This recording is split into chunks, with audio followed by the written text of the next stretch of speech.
Hello, good afternoon, good evening, as I'm watching Unai Emery. Good evening. We're live now for Manchester City against Aston Villa. What a massive game this is in the Premier League.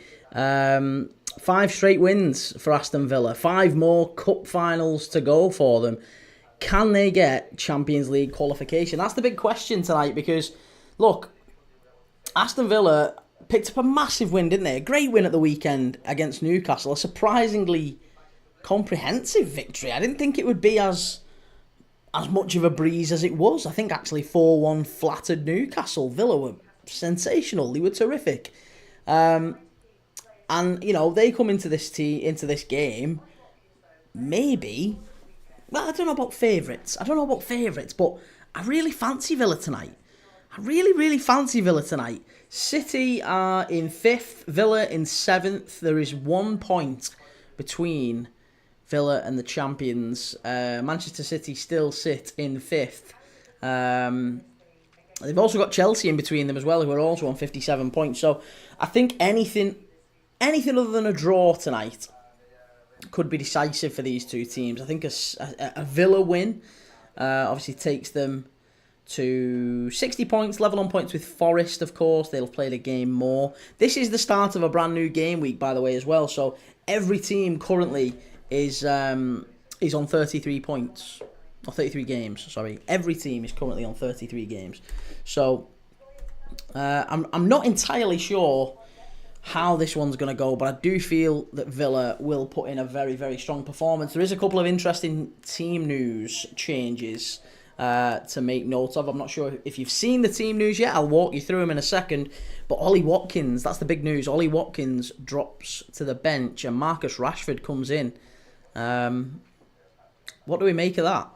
What do we make of that in the chat? Let me know. Let me know what you're thinking. Because Marcus Rashford has had an up and down sort of season with Villa. I think, well, since he's moved in January, I think he has contributed. He has looked better than he did at Manchester United. Unai Emery has been quite forthright in the fact that, you know, there might be circumstances might allow the club to sign him in the summer, but I guess it depends. It might depend on whether or not they get Champions League football. Maybe that's the kicker for Villa to sign Marcus Rashford. If they don't get the Champions League, I don't imagine they spend £40 million on a wide player that, to be quite frank, I'm not entirely sure they need. You know, Marcus Rashford isn't really playing wide for Villa all that often either. He's playing central, as he is today. And I guess that's the real question mark for Unai Emery, is 40 million. Is that value for money for Marcus Rashford? Again, let me know in the chat. Let me know what you're thinking about that, because that's another big question. It feels like a night of big questions. Manchester City, of course, the same. Kevin De Bruyne starts tonight, in spite of his comments that he's leaving Manchester City not through his own choice, which seems like a sly, not sly, but it's a quite outright dig, isn't it, at Pep Guardiola? It's him saying that, look, I wanted to stay. He doesn't want me to stay, or the club don't want me to stay. What can I do short of continue to prove myself? And that does just open the door, doesn't it? That does just open the door for maybe a move for Kevin De Bruyne to stay in the Premier League, do you think? Kevin De Bruyne staying in the Premier League, what would that look like? I mean, there's rumours linking him to Liverpool, of all clubs. City's biggest rival over the last 6-7 years. Maybe, well, longer, to be honest, but City's biggest rival, certainly in the last maybe decade or so. And as a Liverpool fan, I don't know how I feel about that. He'd always be a City legend, of course he would, but I think he would be great at Liverpool. I would quite like a Kevin De Bruyne on a free next season. I think he's got a point to prove, and I still think every time he plays for City, he looks the best player on the pitch. He always looks the player most capable of doing something. He's still got that ability that, you know, if we do lose Trent, we need a player that can kind of, you know, open a tin of beans with the foot. Someone who can wrap it in from wide. Someone who can create something out of nothing. Someone who can take a free kick. We've seen Kevin De Bruyne do that in recent weeks, haven't we? That Palace game. He can score free kicks. He's a fabulous player. He's just a fabulous player. I still think he's a world-class player. And I'd quite like Kevin De Bruyne at Liverpool. If he does decide to stick around in the Prem, let's watch out for that one. Let's catch up with the chat. Callum, City 2, Villa 2, both in form. Can't split this one. Yeah, I think the smart money is probably on draw, both teams to score, isn't it? That is certainly the smart money. But we said that at the weekend. It's exactly the words that left my mouth in the Villa-Newcastle game. And how wrong was I? How wrong were we? We all said it. Newcastle got dismantled at Villa Park. But then Villa have got these performances as well. Villa have got these mad curveball performances we've seen from them before, where they'll turn up to Selhurst Park and get smashed 4-1 as well. Villa are just as likely to capitulate here at the Etihad as Newcastle did at Villa Park. So this is just a mad game in the league. It is a really huge 3 points, but it's a mad game where I think all outcomes cannot be ruled out. It's stay away from that. If you're a betting person, if you like a bet, I think stay away from the outcomes. Maybe do player cards, player corners, player cards, shots on target, corners. That might be the better way to bet tonight if you're going to bet at all. I've stayed clear of it. I've not gone anywhere near it. There are some bet boosts and things like that. Omar Marmoush, I think, has been boosted up to 3-1 in some betting places to have a shot on target. I'm not sure about that. I'm not sure. He wasn't great against Everton at the weekend. I don't think he had a shot on target in that one. So, look, tonight is very much open. Let me know in the comments what you're thinking. Whether you're watching this on YouTube, TikTok, Twitch, X, Instagram, Facebook, wherever it may be. We're live across all platforms tonight. So please do let me know what you're thinking. Corin, Unai Emery, what is he doing? Not a proper manager, Unai Emery. Villa and City both need wins today. Come on, Villa, please. Sister Fister, hope you had a good day, pal. I did, mate, thank you. Yeah, I did have a good day. Hope you did too. My little girl's not so well. It seems everyone's poorly at the minute. Everyone's got some sort of a bug, and my little girl's not feeling so great. So we've been looking after the little one today and just making sure she's all right. So I'm just fingers crossed. I'm hoping that she stays all right tonight and she has a good night's sleep and it's fine in the morning. But there's an outside chance I might have to dash off during the stream if she's really not well. So prepare yourself for that.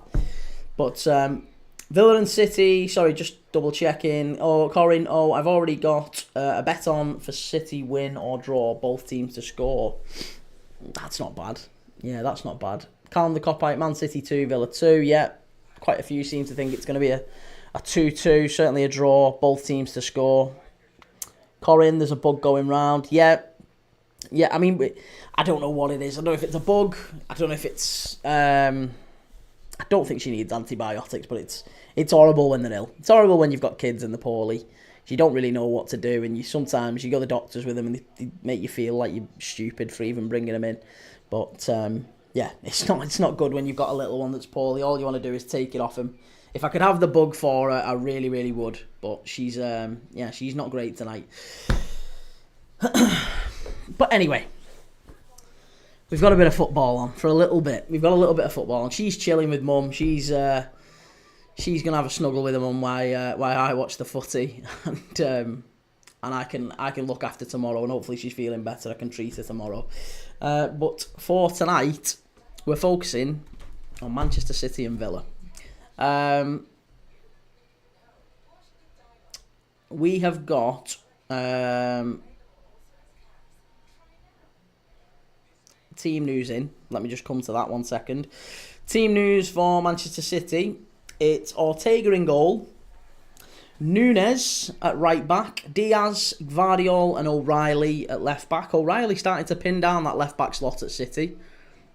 It feels like he's really starting to... I know he's a central midfielder, but I think he's probably one to keep an eye on. Sticking at left back now because he's playing great football. And maybe it might not be so straightforward for Lewis Skelly in the England squad if Nico O'Reilly's there. He's certainly a lot more imposing, isn't he? Maybe there's a way to get both of those into the England squad going forward. but both are very, very good players, very good young players. Gundogan and Kovacic are sitting in midfield with De Bruyne, and then it's Bernardo Silva on the right, McAtee on the left, and Marmoush. It's a very narrow City midfield. There's not an awful lot of pace. It feels like they're trying to narrow the pitch up. And the last time City did that, I think I said exactly them words. Again, I said that against Palace. I'm sure it was a similar team named against Palace, and City started very, very poorly. City were 2-0 down very early, weren't they? And obviously they came back and smashed them at the Etihad in the second half. So, yeah, that's going to be the thing, isn't it? That's going to be the thing, whether or not Manchester City can start the game well. For Aston Villa, it's Martinez in goal, Matty Cash right back, Luca Dean left back, Pau Torres and Conte in the centre. I think that team of Onana and Kamara, with Tielemans just in front of them, Onana, Kamara and Tielemans, that's starting to look like a really good midfield unit. One that can compete with, the Tonalis, the Brunos, the Joe Lintons, and, Enzo, Caicedo, Palmer at Chelsea, and the other teams sort of in and around that top six, the top midfields that we see in the Premier League. That now feels like a really solid one. Onana, Kamara, Tielemans. I really like the look of that. It's a really balanced midfield. Villa have started Jacob Ramsey and Morgan Rogers on the wing positions, which again kind of lines up with City, doesn't it? Both of those are typically central midfielders. They narrow the pitch up. They don't tend to stay wide. They tend to drift inward. Both of them, Jacob Ramsey and Morgan Rogers. And I just wonder how that's going to affect things. Maybe we see Matty Cash and Luca Dean very, very high, with Onana and Kamara maybe a touch more disciplined. And it might just be a bit more of a dynamic midfield from Unai Emery. But I guess we'll see. Let me know in the chats what you're thinking. SC, who you got for cards tonight, mate? Cards-wise, I think Onana's always a good one for cards. I think, Onana, I would say Bernardo Silva, just because he's a bit of a rat. And probably Matheus Nunes as well. I would probably, if I was picking three, they would probably be the three. Nunes, Silva, and Onana.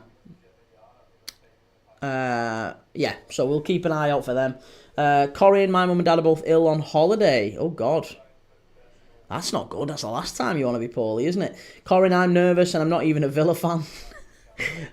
Ethan, City fan here, going to the game. See this being a loss quite comfy. Good 2 or 3 for the Villa. Wow, Ethan. Really? Do you think so? That's interesting. I wouldn't have said so, I mean, good luck at the game. Obviously, I hope you have a good time at the game. But I think City have done all right at home recently. I know you didn't play terrific at Everton. We still got the win at Goodison Park. You started poorly against Palace, but you turned it round. It just feels like maybe the faith that the City faithful have got in their team now just feels like it's been eroded a little bit by such a bad season. And how do you feel about Kevin De Bruyne as well? Why we've got you, Ethan, just before you leave. Kevin De Bruyne is saying that he's leaving the club, but it's not through his own choice. He would actually quite like to stay. And I don't know whether it's Guardiola or the club that have made that decision, but it's not his, basically. It's not his decision to leave. And do you think that increases the chances of does that increase the chances of De Bruyne maybe staying in the Premier League? Maybe do you think he still has more to give at this level? There's rumours linking him with a move to Liverpool, and that's, as a Liverpool fan, as I say, I really think that's one to watch. That is one to watch out for. Username not found. That City team confuses me. There's just no legs in that midfield. It's really narrow, isn't it? It's really narrow. Ethan, Rashford and Rodgers not looking forward to it. Corin, fancy writing all over. Ethan, our midfield is a retirement home at the minute, and he drops Nico. Yeah, no Nico Gonzalez as well. Ethan, Gundogan nailed on. Shocking at 6-1. Okay. User 12308, who will win, Villa or City? I think it's going to be a draw. If it's going to be anyone, I'd fancy Villa. Yeah, fancy Villa to pinch one away from home. Sale071, what apps do you use to check the football scores? Various, mate, to be honest. Various. Flash, SofaScore, Live Scores, FotMob, all of them. There's loads of them. Got loads of them. Tend to bounce between the few. Some of them are better than others. Some of them it just depends on which, user experience you like. Everyone's different. Corin, I think this is a bigger match than the Newcastle Villa game. I agree. Well, it's always the bigger match now because it's the one that still has to be played, isn't it? But you're right. I think if Villa were to scalp City here at the Etihad, it would be a real indictment, not just on City and how far they've fallen, but it'd be a real achievement, wouldn't it, for Unai Emery? For Unai Emery and how far he has brought this Villa side, how much they've improved under his tutelage. Yeah, this is the pinnacle, isn't it? This is the pinnacle. To come to the Etihad, to come to the champions, even though I know City have had a poor season, I still rate them incredibly highly. I still think they're the second best team in the country, to be honest. It's still the place that fills me with dread. I going to the Etihad is the toughest place to go, as far as I'm concerned, as a Liverpool fan. And it'll be no great. It'll be no underestimated thing if Villa do pick up a win. I really think if Villa was to win here, it would be seismic for them in terms of their, the stance, their profile in the English game. I think people would actually start to really take them seriously, not just as, not another top four club kind of thing. Villa can really kick on under Unai Emery if they start beating teams like City away. And after the run in the Champions League as well, it's massive for City. It's massive for Villa. But equally massive for City. Again, they want to keep that down, don't they? They want to maintain this record at home. Excuse me. They want to maintain just how fantastic they've been over the last few years and get back to some sort of consistency. Ethan, he's not the same, but you'd keep him around. Lost a lot of leaders and experience the last years. That's it. That is it. Absolutely. Daniel, Trent was gaslighting with his celebration, pretending he's staying. Yeah, I think I'm on that bus as well, Daniel. I hope he stays, but I can't see it, sadly. Caleb, Villa will win 2-0. You think so? 2-0, that much of a comfortable win. Ethan, as for Liverpool, I don't see them touching him. Not got the legs for Slot, I don't think. Be honest, mate. If we got him in, it would probably not be a starter, of course, but I think he could come in and still contribute an awful lot. Maybe in a slightly different position. I think if you've got the opportunity to bring a Kevin De Bruyne in, you just don't turn it down. He's such a good player. He's a game changer. Daniel, Mo Salah knows Trent isn't staying. No after game selfie.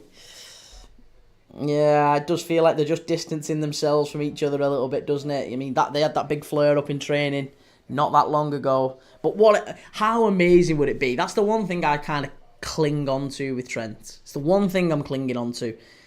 Yes, I think he's going. I do. I think he's already gone. I think he's already signed whatever pre-contract he needs to sign. And I think that's pretty much done. But wouldn't it be unbelievable if come the end of the season, Liverpool lift the trophy at Anfield on that last game, and Trent speaks to the crowd. He's been at this club for God knows however many years. It's a massive part of his life. It'll always be his club. Wouldn't it be amazing if he spoke to the crowd and was like, give it proper Wolf of Wall Street and went, I'm not fucking leaving. I'm not leaving. That's exactly what we want from him, don't we? I think if Arsenal get a striker, they win the league next season. Can't see it. Because it's not just the striker that Arsenal need. Arsenal are going to lose Partey. They're going to lose Jorginho. They need a midfield again. And Partey has been crucial to what Arsenal have done over the last 12 to 18 months, certainly the last couple of seasons. So I definitely think Arsenal need to improve the midfield. And Merino is not the same sort of player. Merino, Zubamendi, they're just not the same player. They can't replace Thomas Partey. Odegaard, he hasn't been himself all season. He's still not quite there. So I think it's very simplistic to just look at it as they need a centre forward. They need the right centre forward as well. Bearing in mind they've spent over £100 million on centre forwards since Mikel Arteta came to the club, and neither of them have been right. Both of them now he wants to move on.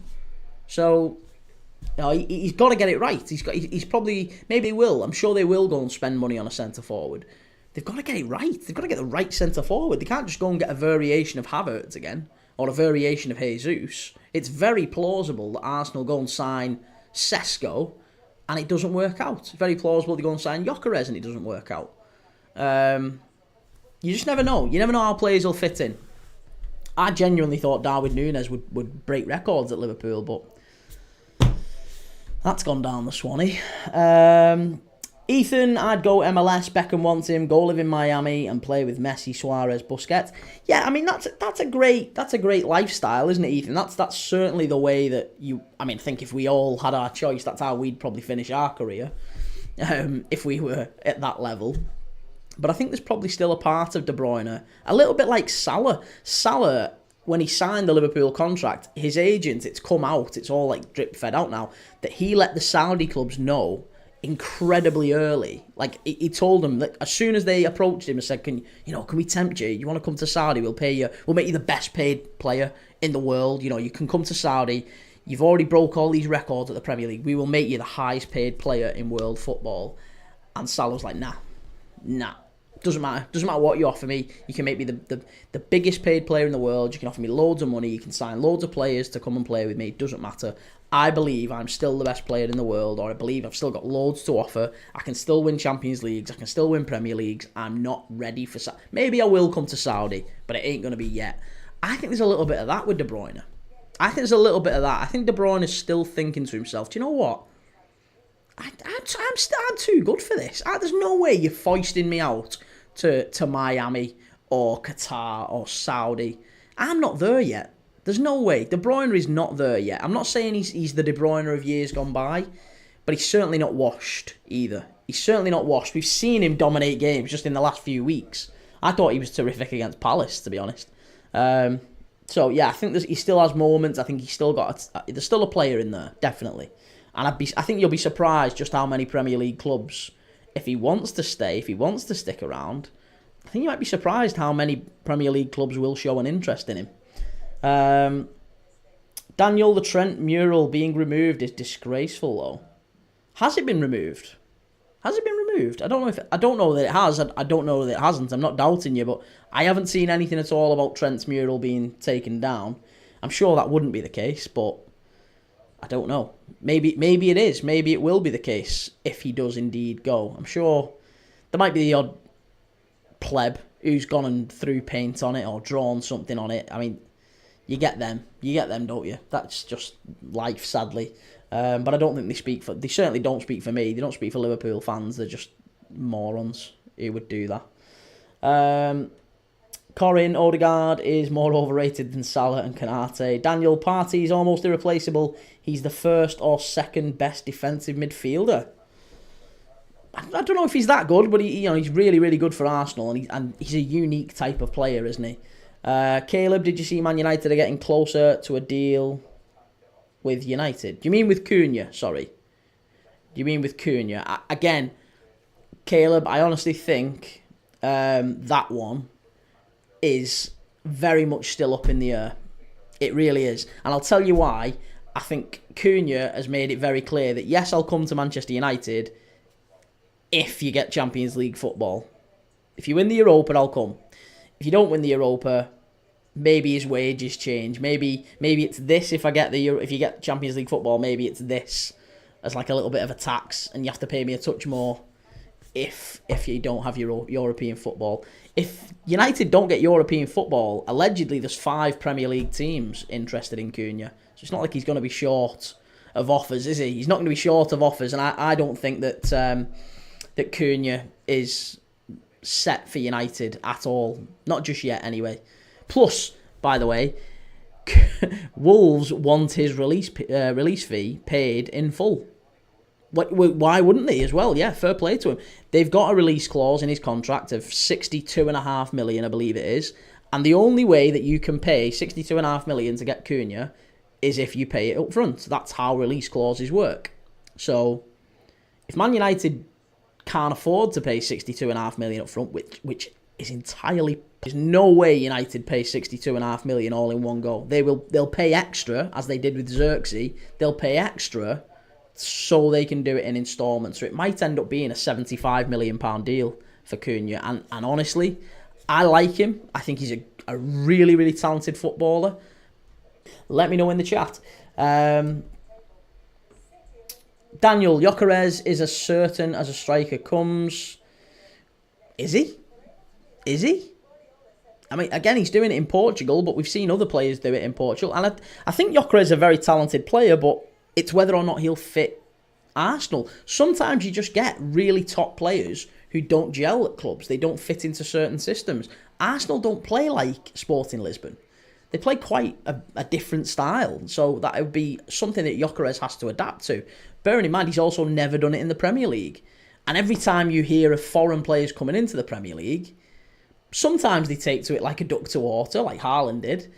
Sometimes it takes them a while, doesn't it? Sometimes they don't ever do it. So, yeah, I still don't think you can say, you can't hang your hat on Gyökeres being the one. Thank you for the follow, by the way. I didn't see who it was who actually just followed. Was it Grigor? I can't remember. I've just seen a follower pop up, so thank you very much. I appreciate you following. 1 second, let me catch up with the chat. Salah won't go to Saudi because he can't put his Christmas tree up. Caleb, I mean, Cunha's getting closer to agreeing. Daniel, drop your top 5 DMs. My top 5 DMs. Ethan it was. Thank you for following. Let me have a think. And I'll come back to you. I'll stay in the chat and I'll do it in a sec, just before kickoff. Ethan, do you think City splash on Wirtz? His dad wants the Bayern move, but report he is keen on City now. It might make sense, mightn't it? Wirtz coming in to replace De Bruyne. It's very much, well, maybe not like for like, but Wirtz, Foden, that's got the makings of a nice little partnership there behind Haaland, hasn't it? Maybe with Marmoush on the other side. That would be quite a nice little setup there for City. Again, it's whether or not Pep Guardiola can make that work. Arturs, Leeds are falling apart again. Come on, Leeds, what a season and promotion. Yeah, it was a really big result, that, wasn't it, for Leeds yesterday? 6-0 as well against Stoke. What a performance. Joel Pirro flying. Caleb, if United win the Europa League, they get 105 million. I would rather Cunha than Gyökeres. Daniel, I've watched Gyökeres live a whole season. Coventry had no midfield, and he dragged them to the playoffs. Yeah, listen, he's a very talented player. He's very, very talented, but surely you would concede, Daniel, surely that you would concede that being a really talented player in the Championship and dragging Coventry to the playoffs, that alone doesn't necessarily translate to, and vice versa, dragging Sport into a Premier League title doesn't translate to bridging the gap at the top of the Premier League. That's like a 1% sort of striker. That's a really fine margin striker. Someone who can move the needle to push Arsenal forward. Is Gyökeres that striker? I think Isak, everyone, no doubt Isak would be, wouldn't it? Everyone talks about Isak and, again, how much of a game changer he has been. Is Gyökeres that? I'm not sure. Maybe he is. Bro, you stream the match live on your stream? We can't stream it. No, we watch along. We do a watch along. So I'm watching the game and you're watching me. If that's not for you, breeze on by, no problem at all. But yeah, we will not be live streaming the game that way. I can't show the game. The channel will get banned straight away. Daniel, the only player to be world class in the Championship. That's probably, maybe that's true. Rafinha, maybe. Was he in the Championship for a spell? Can't remember. I'm just trying to think of players now. Alright, no problem. Daniel, Gyökeres' international records blows Isak international record out the water. Internationals are internationals. I mean, how important, how much weight can you place on internationals? I'm not sure all that much, to be honest. We are 20 minutes to kick off, by the way. For those who are preparing to follow, we are 20 minutes or so to kick off. 22 minutes. So let me know in the comments what you're thinking about this game. Let me know what you're thinking in terms of predictions. Ro, who do you think is the best forward player in the Prem? Haaland. If we're talking just centre forward, Ro, it's Haaland. Of course it is. There's no doubt about that at all. Excuse me. But yeah, if we include maybe wide players as well, then I think Salah just for consistency. Any names come to mind for the DMs? Well, it depends how strict you want to be on the DMs, right? So there's players who play deep who I wouldn't necessarily characterise as DMs. So I think Moise Caicedo would be up there. I really do. I think Moise Caicedo is a very, very talented player. I mean, Liverpool have had McAllister and Gravenberch sitting, but I don't think either of them are defensive midfielders, so I maybe wouldn't include that. So what are you talking about in terms of DMs? Ro, I'm from Amsterdam, the Netherlands, and I'm an Ajax fan. Yes! Love that. Good to see some Netherlands fans in. Ro, what is your favourite club? I'm a Liverpool fan, so up the Arne Slot.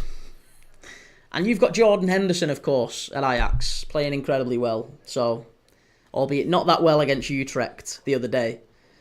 Very disappointed with the result against Utrecht. Daniel, Liverpool retain the league easy next season. No, not at all. I don't think Liverpool win the league next season, no. And the reason I say that is because I think Liverpool will have to sign... I think there's 10 to 12 players leaving the club this summer. I think of all the clubs in the Premier League, and I could be wrong about this, of course, it's just a gut feeling, I think after Liverpool win this league title, that squad is getting dismantled. I think it's getting dismantled. I think you won't recognise the Liverpool squad next season. And that is where Arne Slot starts to put, an imprint of the team. He really starts to put his whole stamp on it, and I just don't think, personally, that Liverpool win it next season. I think it's going to take time to adapt. I think we're going to sign a lot of very good players. Some that might take to the league straight away, like a duck to water, and some that will take time and grow and adapt. But as I said, I think I said in the live last night, actually. I think I said this. We were talking about exactly this question. And I said that I think Liverpool, if they are in the position that Arsenal are this time next season, maybe sat in second with a Champions League semi-final to come, I'd be quite content with that. I'd be quite happy with that. On a good cup run, still in and around the top positions, I'd be happy with that next season. It's such a competitive league. You can't say that Liverpool are just going to breeze in and win it. Joe Smith, 83312, are you a Liverpool supporter? I am a Liverpool supporter, yes, but I watch everyone, Joe. I watch absolutely everyone. We've done 6 championship games in the last 4 days. I've watched championship games, live streamed them. We've watched 2 La Liga games. We've watched Forest and Spurs last night. We watched Arsenal. So I stream football every single day, and I just love football. So I'm a Liverpool fan. I've travelled around the world watching Liverpool for 30 years. And now I watch everyone. So if that's your sort of thing, if you just like football, doesn't matter what team you support, come and give us a follow. We have all sorts of fans in the chat. We have all sorts of questions going on about the Premier League, and there's banter flying back and forth as you'd expect. But yeah, it's not. I'm a Liverpool fan, but I'm not like super red tinted glasses sort of thing. Daniel, the starting lineup stays the same except Trent. Slot doesn't rotate anyway, so it doesn't matter. The squad players now are all injury prone. I don't think that starting lineup stays the same. There's no chance, Daniel. No chance. Absolutely no chance that starting lineup stays the same. Telling you. I can give you 10 players right now without even thinking about them that leave Liverpool this summer, and a lot of them are first team players. So I think you won't recognise the Liverpool first team or the Liverpool bench next season. Genuinely, I think Liverpool make more changes than Manchester United and Spurs do. That's how big I think it's going to be. Caleb, if Arsenal win the Champions League, they've had a better season than Liverpool. That's categorically not true. The league will always be bigger than the Champions League. Daniel, you need to watch the Vanarama South. All of the top 6 can win the league. Only one automatic place. Whew. Yeah, I can't say I've watched much Vanarama South, to be honest, but I'll keep an eye out for it. Corin, you're more of a football fan than a Liverpool fan. That's true. Yeah, I'd say that. Thanks, Corin. Yeah. Anthony Gosra, Villa fan in Fort Lauderdale. Good to have you. Kamara is our man with Tielemans and Onana. What a midfield up the Villa. Good to have you, Anthony. Good to have you. I've got a friend in Fort Lauderdale who I went to school with, so beautiful place. Daniel, will Elliott make anything of himself at Liverpool? I think he's one that goes, Daniel. I think Harvey Elliott is almost certainly one that leaves, sadly. I don't want him to, but I think for his own career, for his own sake, he kind of has to be. He has to go. He's too good to stay and sit on the bench, and that's all he'll ever be at Liverpool. He's never going to nail a starting spot down, and I think unless he's content to stick and be a squad player, then he's best off leaving. He could go and be like a James Maddison for someone else, and I do think he could go and do that at a Brighton or a Bournemouth or a Fulham, or Fulham paid big money for Emile Smith-Rowe. I think Harvey Elliott's far better than Emile Smith-Rowe. You put him in Fulham's team, they probably do get top 6 this season. If he ended up going back to Fulham, which maybe there's bridges burnt there, so I'm not entirely sure if he'll be able to do that. But there's loads, I think, of Liverpool players in our lineup that will leave this summer. And I don't want to spend too long talking about Liverpool, because ultimately we're here for City and for Villa. An unbelievable set of teams and an unbelievable set of circumstances that they find themselves in. Let's be honest, City nowhere near where they should be and potentially going to drop out of the Champions League places if they don't pick it up between now and the end of the season. Villa, great run in the Champions League, very unlucky not to run PSG a little bit further. They were that close to maybe taking them to extra time and maybe a semi-final against Arsenal. What an event that would have been. And obviously still in an FA Cup semi-final as well, Villa. Look, you really can't underplay what a fantastic season that would be. If they get Champions League qualification via the league and they maybe they don't reach the FA Cup final, even if they just get to the semi and they go out at the semi stage. Semis of the FA Cup, quarterfinals of the Champions League, qualified for the Champions League via the league. Great season. Brilliant season. If they do any better than that, Villa, astonishing. Give I would say, even as a Liverpool fan, love Arne Slot. I do think he should be manager of the year. But if Unai Emery was to win the FA Cup and get top 5, I think it's Unai Emery. I've got to say, it's Unai Emery. Reese, Villa fan tonight? Yeah, definitely Villa fan tonight. I'm certainly supporting Villa. Corin, Martin should be starting for Villa. Martin's been all right recently, hasn't he? He did well in the last game against Newcastle. Didn't he score? He scored, didn't he, against Newcastle? Yeah, he started to look a little bit more like the left back that they signed from Dortmund. Daniel, disagree about the league, Champions League debate, plus Arsenal have never won it. Yeah, okay, well maybe for Arsenal it would be a historic season. But as far as, if you take out Arsenal if you take out the teams that have actually won it, is the league bigger than the Champions League? Would you rather win the Champions League or win the league? It's the league. Of course it's the league. It's always the league. The league's the hardest thing to win. The league is 38 games. And it's the best league in the world. It's the most competitive league in the world. I don't think you can ever say that the Champions League is bigger than the league. It might profess to be that, UEFA, the home, but it's not. It's really not. You can get to a reasonable distance in the Champions League having not really played. Look, I mean, Aston Villa, no disrespect to Villa, and they had to play some good teams in the league phase, but they only had to beat Club Brugge to get to PSG, to get through. Daniel, Premier League matches and storyline have been boring for neutrals this season. How? How has it been boring? How has it been boring? You've got Manchester United, who won the FA Cup last season, in the bottom half. You've got Spurs, who are traditionally a top 6 club, in the bottom half. You've got Nottingham Forest, who nearly got relegated last year, in the top 5. Newcastle, Villa, all potentially in the top 5. Manchester City, the champions, dropping out of the top 6. A team other than City winning the league. Fulham, Bournemouth, Brighton, all potentially chasing those top 6 places and potentially getting into Europe for maybe the first time in some cases. The FA Cup, you've got Palace, you've got Forest, you've got 3 teams out of the 4 who've not won anything in decades. Like, I don't understand the logic. I have no understanding of the logic how people can say this season has been anything other than one of the best we have seen in a very, very, very long time. The only argument for that is that the relegation thing was wrapped up quite early and the title was wrapped up quite early. But, I mean, that's also an interesting factor. Pep Guardiola's City didn't go unbeaten for as long as this Liverpool side did. You're looking at one of the best champions we've seen for a while. Don't listen to all this nonsense that they're crap and, oh yeah, it's a crap because Arsenal didn't play all that well. And Liverpool were 9 points clear of this Arsenal side before anyone got injured for them. We were flying ahead of him.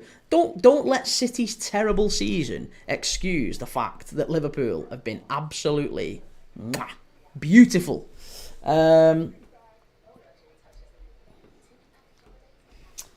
Daniel, consolidation of a Champions League place is very important since United and Spurs are in the abyss. Daniel, the Premier League is harder but doesn't pay as much and isn't as prestige is debatable and subjective. You can't really measure prestige, can you? But the Premier League is harder, and therefore that's better. So I think that's why if I look at it and go, which would you rather win? As a player, you would always rather win the league title. Of course you would. Serie A is also a very competitive league. It is, yeah. Ligue 1 as well. Lots of competition in those sort of top 4 places in Ligue 1 as well. Kane, Mateus Cunha. Yeah, we've had a big chat about Mateus Cunha early in this live, mate. Daniel, Premier League winners and relegation was wrapped up in February. I guess that's the only thing you can say to say that this season wasn't good for neutrals. Everything else, literally every other metric you want to talk about, is astonishing. It's astounding. We've not seen it for such a long time. Spurs and United, massive drop-off. Forest climbing into the top 6. Like, all of that. Daniel, Champions League place is interesting, but 5 places are now available, which has made it, by the way, a lot more competitive, hasn't it? A lot more competitive. Daniel, Arsenal have serious injuries since no, that's not true, Daniel.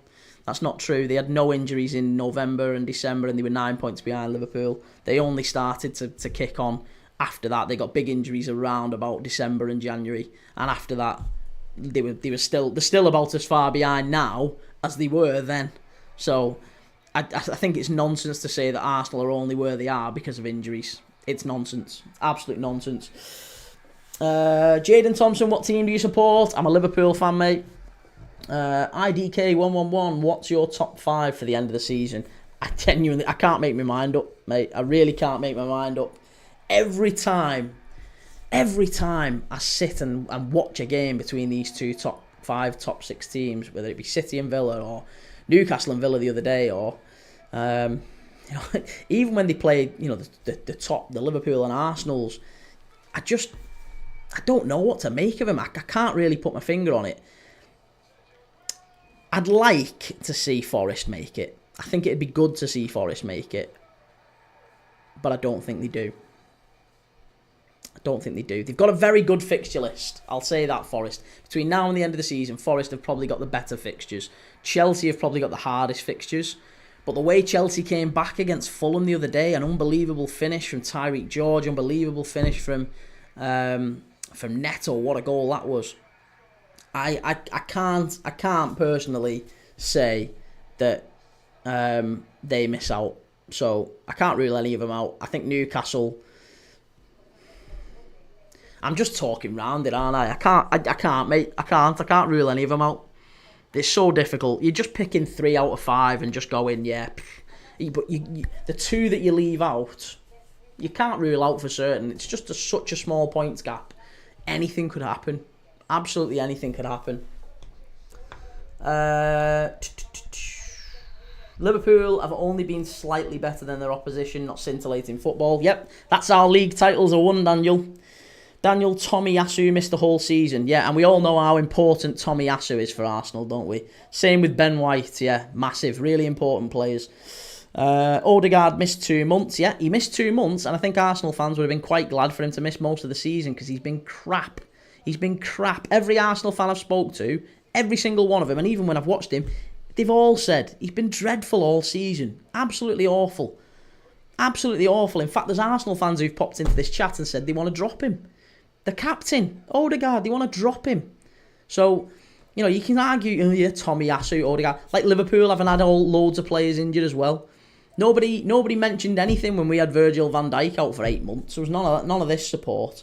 Jaden, do you think Man City will be found guilty of their charges? Jaden Thompson, no, I don't, and I think if they do, it'll only be maybe towards the end of next season. So we've got quite a while off yet. They might get found guilty, and then you've got like a 3 to 6 months wait after they're found guilty, assuming they are, of any charges. By the way, I can't see him being found guilty of all charges. I can't see him being found not guilty of all charges. I reckon the likely outcome is they found guilty on some, not guilty on others, and then it's like a 3 to 6 months, maybe 6 months wait after that to find out what the actual punishment is. So I think there's meetings going on behind closed doors right now, like you wouldn't believe. I think between Manchester City and the Premier League and you know everyone to try and agree, right? How do we actually play this out now in front of the cameras? Let's agree a punishment now. We'll agree that we're guilty on some things. You agree that we should have done different and whatever. And I think there's going to be a settlement of some sort where maybe the Premier League say, right, we're not going to relegate you, but you have done naughty things, and what we're going to do is we're going to give you a bit of a slap on the wrists. Maybe you can't buy players for a bit, and maybe we dock you some points. Maybe we dock you 10 points with 50 points suspended, so that if you do it again, you get a massive one straight away. So it'll be like a proper telling off. It'll be like you were guilty of this, little bit of a suspension, 10 points or 20 points, you know. Maybe it's enough to not get them Champions League football. But there's so many moving parts to all that. So many moving parts. Daniel, Jesus injured in January, Havertz injured in February, 5 hamstring injuries. Daniel, I can see that you've put an awful lot of thought into this, and I wish Mikel Arteta had just put a fraction of the thought that you've put into Arsenal's injury crisis. I wish Mikel Arteta had just thought a little bit about maybe buying a striker, because every Arsenal fan has been telling him for years that they need a striker.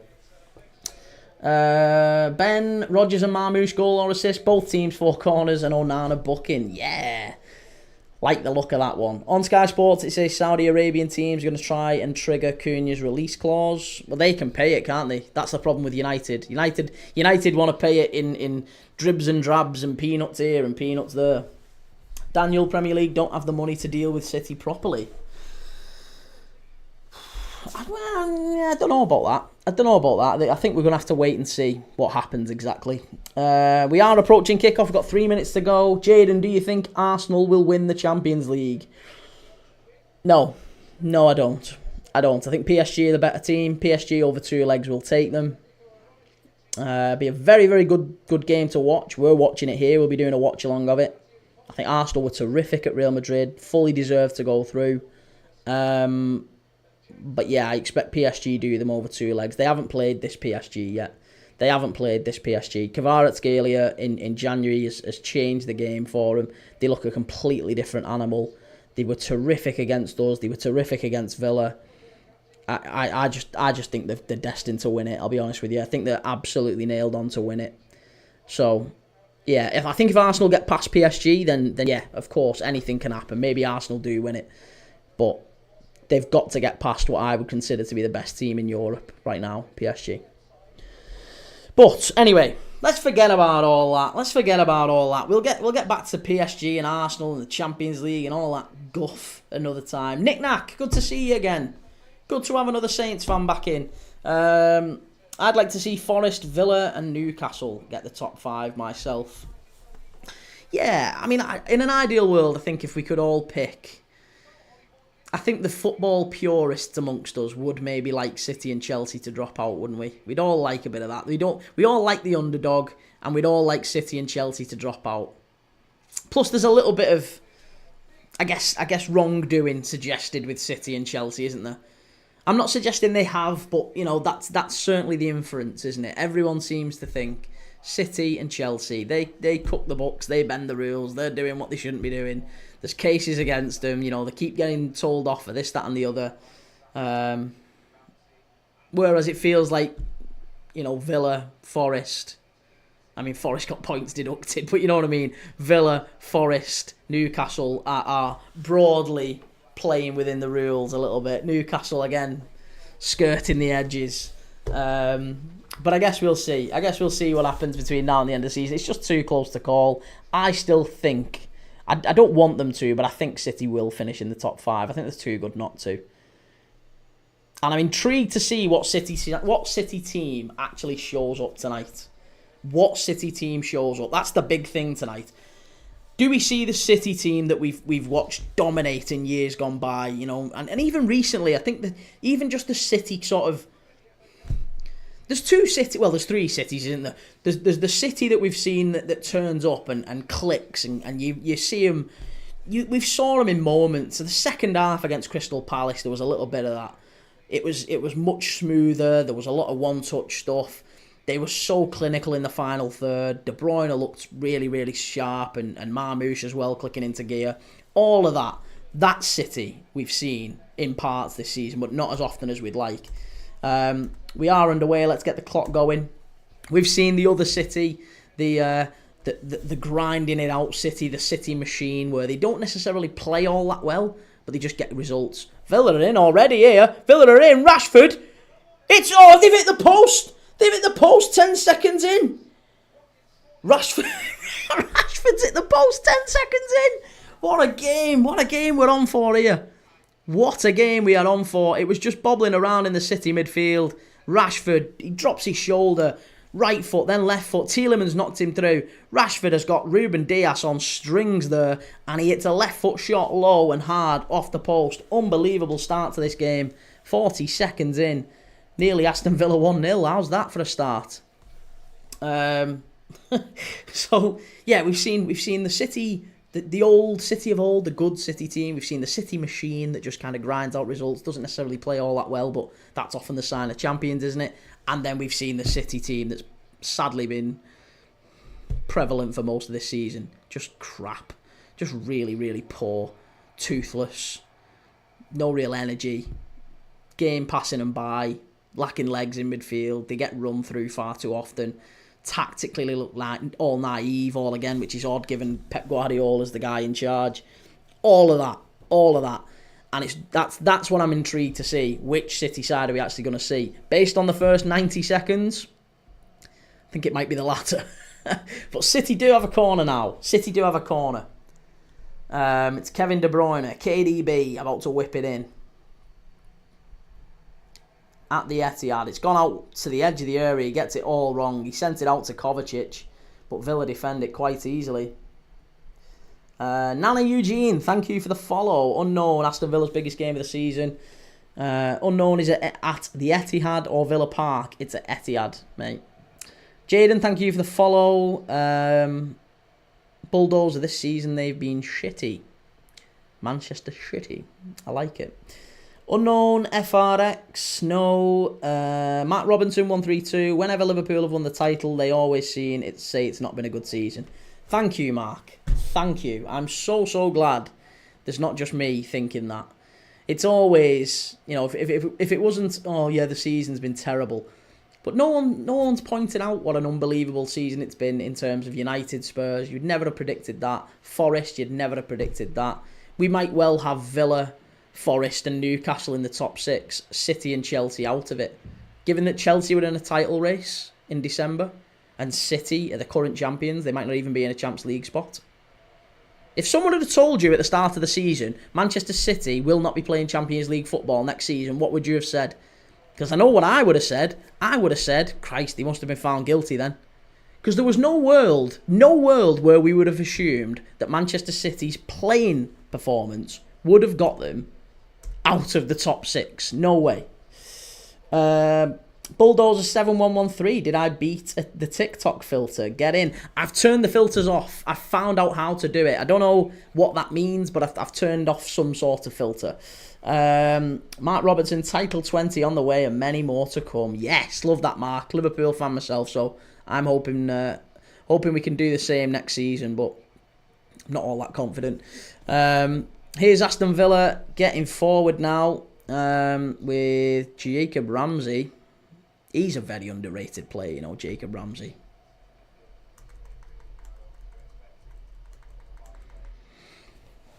Knick-knack. The thing is, if Forest hadn't pushed the boundaries like they did, where would they be now? In the Championship, surely. Yeah, it's a good point, that, isn't it?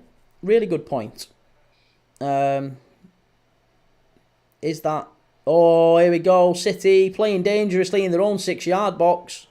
Very lucky they won that second ball, because otherwise they had a big chance. City bunch of cheats. There you go. That certainly feels the prevailing message amongst football fans, doesn't it? Knick-knack. Wow, what a start from Villa. Inches in it. What's up with Haaland?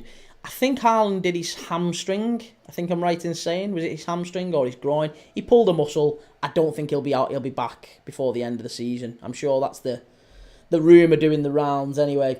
Knick-knack, is there any truth that Liverpool might try and sign KDB? Well, we've talked about that, Knick-knack. We've had a big chat about that in this live. So I don't want to go over all ground too much, but as a Liverpool fan, I'd be up for that. On a free, decent wages, yeah, I would absolutely take Kevin De Bruyne. Even if it's just on a 2-year deal sort of thing, but I don't necessarily think he fits our profile or Slot's profile. So I'd like it to happen. Do I think it will? Probably not. Title 20 on the more. City with the cheats. 1 second. Catch up. Knick-knack, I don't know, United being utter shite wasn't entirely unpredictable, but City will be top 5, sadly. United finishing where they are, again, will be completely forgotten about if they win the Europa League. City knocking it forward. It's a lot of long balls here at the minute. Bernardo Silva back to Kovacic. Kovacic out wide. It's the pitch. Look at where this. Honestly, you can see it. You could cut the pitch like that. The all football is being played right now within the lines of the penalty area. There's nobody really any wider than that. Oh, I tell a lie now. Nunes has just drifted out wide to the right. But with the ball on the halfway line, they all tuck in. It's so condensed. I just wonder if City would be quite content with a draw. Maybe both teams would. Do you think there's a little bit of that? Both teams would be quite happy with a draw coming into this. Here's Marmouche up against Matty Cash. Great bit of turn of pace there. City must be. It's in. It's 1-0. Saw that coming. Bernardo Silva. What a goal. Bernardo Silva. That was brilliant there from Marmouche. And I tell you something, I think Emiliano Martinez has got to do better here. Camera's just panned to him, and he looks a little bit sheepish. He's gone straight to the referee for some reason. Maybe there's a check here for something. I can't see why. It's a cross-field ball over to Omar Marmouche. There's nothing wrong with it at all. Marmouche squares up Matty Cash, gets to the byline. Great little ball to the back post. And it's just Bernardo Silva's coming in about the penalty spot, and he hits it with the side of his foot. I really think Emiliano Martinez got to do better there. Am I being too harsh? Let me know. I think Martinez has to do better there. We've seen a couple of goalkeeper errors in the last couple of days. Vicario last night. I think Martinez again there. That's 1-0 City. Whew. Kane, did you see my message on Discord? No, not yet. I haven't. No, I'll have a look. I'll have a look after this, mate. Mark, funny thing is, how many seasons has Haaland signed for? I would sign him defo. I think he's actually signed for 8 years, as I understand it. Mark, Kevin would be a great link-up man for Salah. I think, yeah, if you put Kevin De Bruyne in there, assuming, obviously, Trent goes. I used this analogy before, so apologies if you were in the chat from the start and in the live from the start, but, you know, Kevin De Bruyne has got one of those whipped balls, hasn't he? The same sort of thing as Trent from that right-hand side, that, you know, open a tin of beans with your right foot. That's exactly what we need. Someone who can do that and get it right in between goalkeeper and centre-back. The corridor of uncertainty, as it were known. Nick Nack, oh dear. Oh dear, oh dear. The Chuckle Brothers. Right, Tielemans is down here for Villa. I think he'll get back up. He should be fine. He's alright. Ref stopped it for a head injury. Jadon Thompson, no, he has to do better. The shot's straight at him. The shot is straight at him. I'm going to see it back here now. Oh, no, it's not. It's the Nico O'Reilly hit the ball into Tielemans' face. That's why he's down at the minute. Get up. Only got a footy ball to the face. You're alright. Lou 049, bad keeping that. I'd have saved that la. It was straight at him, wasn't it? Straight at him. But you know what? He's still, if you were doing your top 5 keepers in the league, he'd still be in it, wouldn't he? Yeah, that's poor. That's a clanger. He gets 2 hands on it, but do you know what it is? It's an own goal, that. That might go down as an own goal, seriously. Because he actually pushes it away from goal and the ball bounces down and hits his own leg and goes in. So I think that might be an own goal to Martinez. That's going to go down as an own goal, isn't it? Emiliano Martinez, own goal. You watch. Lou, nah, because it's on target, lad. Can't be an own goal. It can, if the ball is said to be moving away from goal. If the shot is, because it is parried, Bernardo Silva hits it and he parries it away, and it's going back, it's going that way, but it hits his leg and then goes the other way. And just maybe you're right, Lou. But let's see. It's an interesting talking point.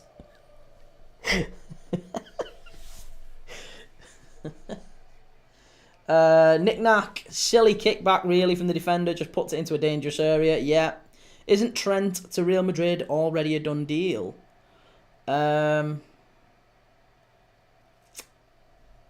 It's not that we're understand that's not our understanding anyway. That's not our understanding that it's done. It might well be. He might have signed a pre-contract. We don't know. There's no suggestion that he has, but he could have done in January. I just wonder whether he's kept his options open and whether he's still just waiting on some things to fall into place. That would be the smart thing from Trent's. If you were one of Trent's advisors, because look, you don't know who the Real Madrid manager's going to be next season. Why would you sign for Real Madrid and you know, throw away this amazing career at your boyhood club if you don't even know who the manager's going to be next year? You don't know who what their plans are in terms of who's signing and all that. You know, if they've got Klopp, if Klopp's already spoke to Trent, and Klopp's like, yeah, come on, we'll both go Madrid, Klopp will be public enemy number 1. Lou, love a debate, don't you? Yes, he's right, lad. Trent gonna do a Yui. I just got that feeling after the Leicester goal, and again, it's probably hopium. It's probably absolute hopium, but yeah, I hope he does a U-turn, but I don't think he will. I think he's gone. Nick Nack, almost like a penalty, that chance, point blank range and no defenders nearby. Yeah, silly movement really from the Villa defenders. They all kind of rushed towards the near post and just left Bernardo Silva. He was totally unmarked, wasn't he, by the penalty spot? And all he had to do was get it on target. Nick Nack, it's Real Madrid. Why wouldn't you sign? Well, I don't know. I guess it depends what you want from football, doesn't it? It depends what you want in a career. Like, it's that whole, if you stay with Liverpool, he'll win league titles and he'll win Champions League. He's already done it. You know, he's won everything there is to win, most trophies multiple times. He's going to be a league title winner again this year. If he stays with Liverpool, his trophies, he'll get loads of trophies. Maybe if he goes to Madrid, he'll get some more. But like, the trophies, it's much of a muchness. The money at Real Madrid is about the same, if not less, than what he'd be on at Liverpool. So the money's not the issue. The trophies, again, that's not really the issue. Because I don't think you get massively more at Real Madrid. You probably will get more. But I think that La Liga's just as competitive as the Prem. They're nowhere near it this season. Ed Rosenthal, it's possible Villa win. What do you think about this? It's not looking like it. City have clicked into that gear that we talked about. They have just started to pass it around now, and Villa chasing shadows. Villa are going to have to... They'll have to step it up a notch. This is where City are at their best. City, when they go in front, they're the best team in the world. They're so difficult to play against. This is Pep Guardiola at his finest. They don't tend to lose leads very often, City. Knick-knack, it's not about the money. No, you're right, that's what I'm saying. I don't think it's about the money. I don't think really the trophies. The only thing you could say with Real Madrid is that it's maybe the glamour and the life. Rashford's done brilliantly well there. That might be a penalty. That might be a penalty. Oh, Jacob Ramsey again. He's looking a little bit sheepish. That might have been a dive there. There's going to be a check, but Jacob Ramsey ran through and Diaz kind of ran across him behind him. I don't know there. Danny Mix, thank you for the follow.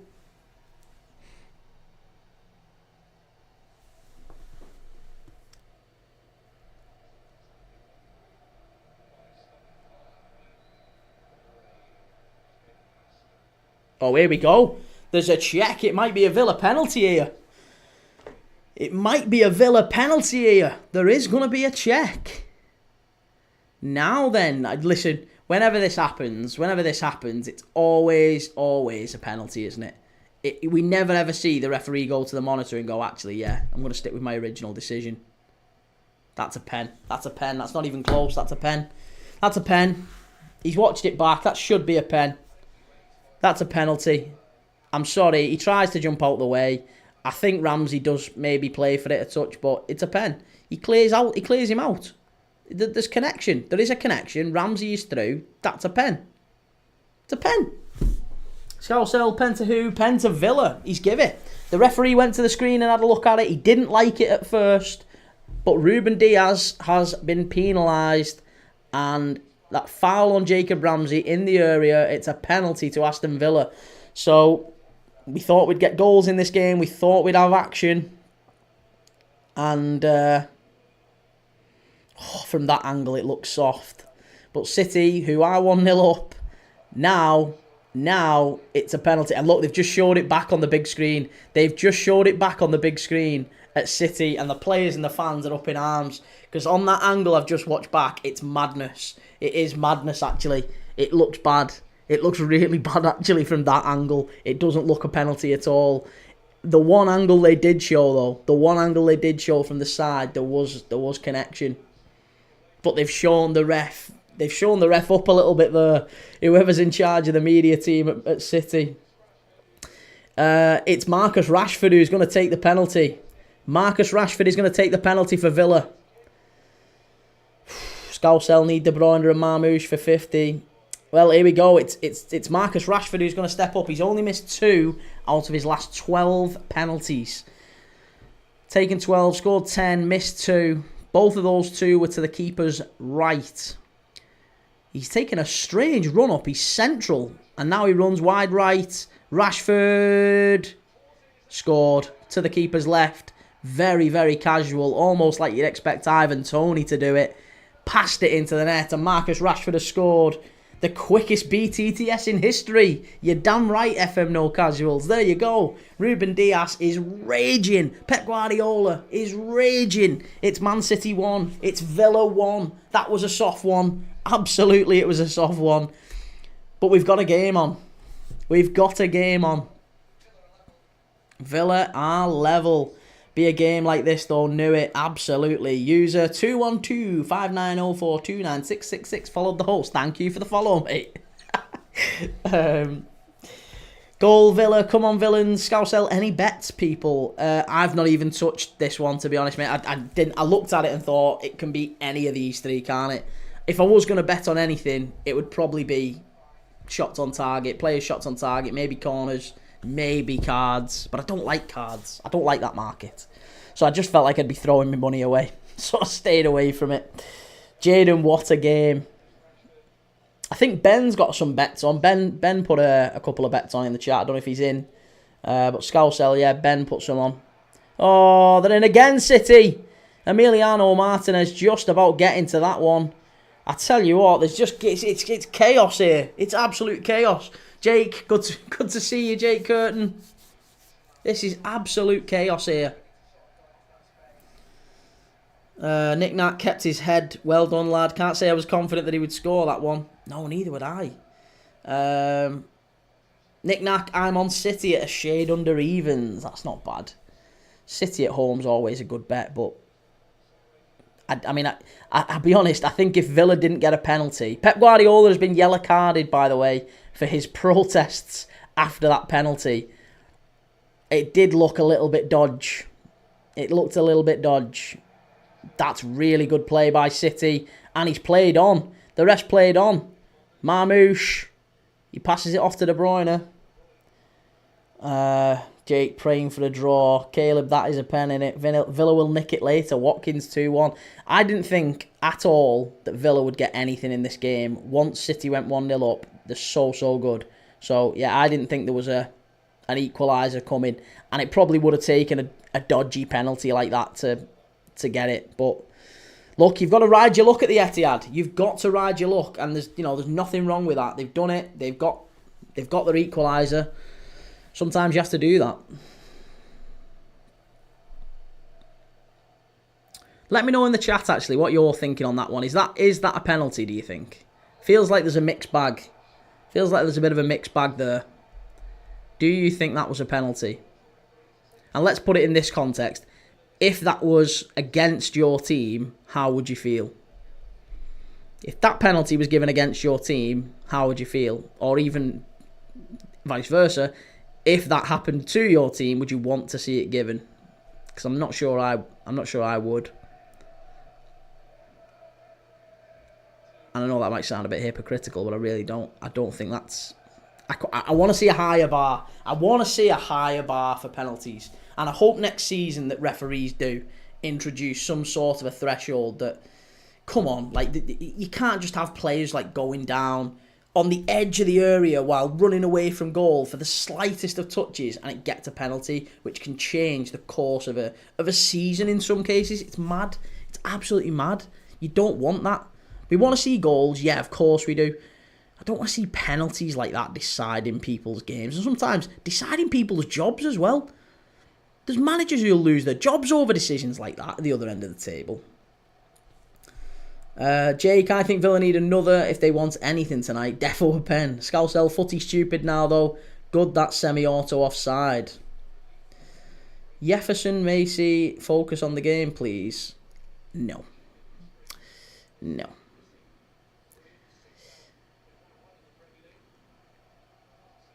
Can't do it, mate. Lose me channel. Nick Nack, it wasn't that dodgy. Still surprised VAR overruled the ref. I don't think it was that dodgy. No, you're probably right, but I don't think it was a penalty either. I don't think that's one you'd want to see given for you. Like, against you, sorry. I don't think you'd want to see that given against your team.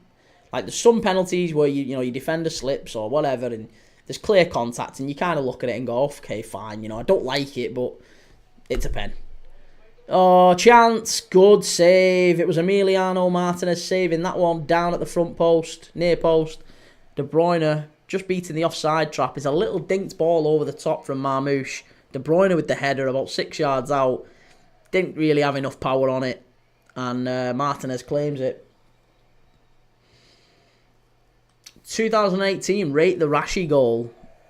It was a good penalty. I mean, look, if it goes in, it kind of doesn't matter with penalties, does it? If it goes in, it's a good penalty. That's how I see it.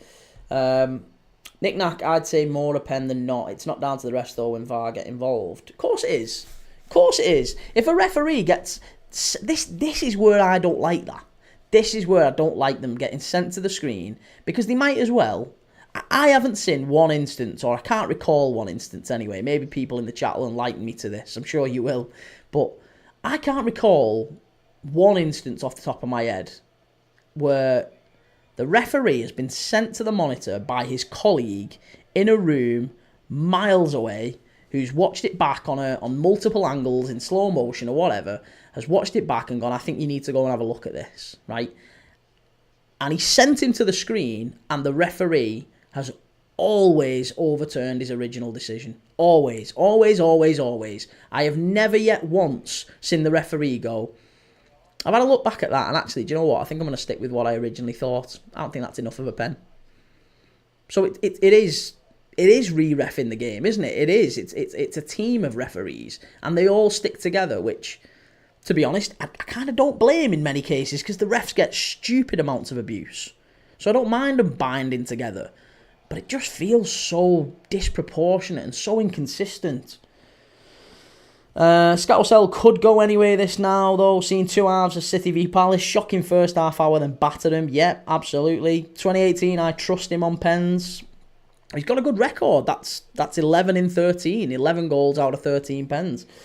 Callum the Copite this game had goals all over it. Yeah. Plenty in the chat seem to think 2-2 before kickoff. So... we're halfway there, and we're only 25 minutes in.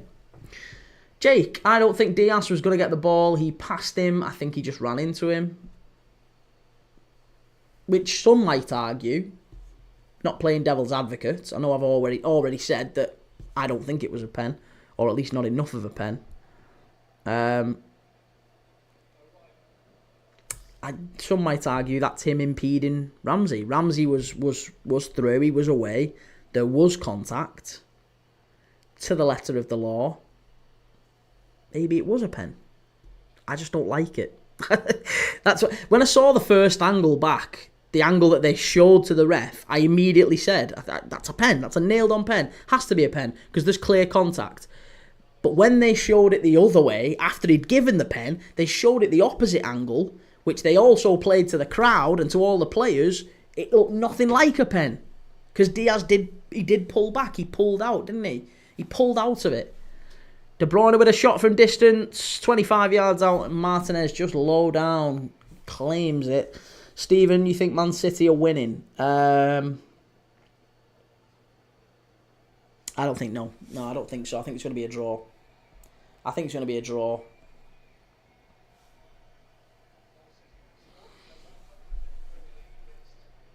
Jake, if you're running at a fair distance, full speed, slight touch can knock you. That's true, yeah. So I don't think it was a dive. I don't think there's any suggestion of it being a dive. He might have made a little bit more out of it than he needed to, but he was knocked off balance, and for that, maybe that makes it a pen. Yeah, I'm just not entirely sure that I like that rule, and I would like a higher threshold.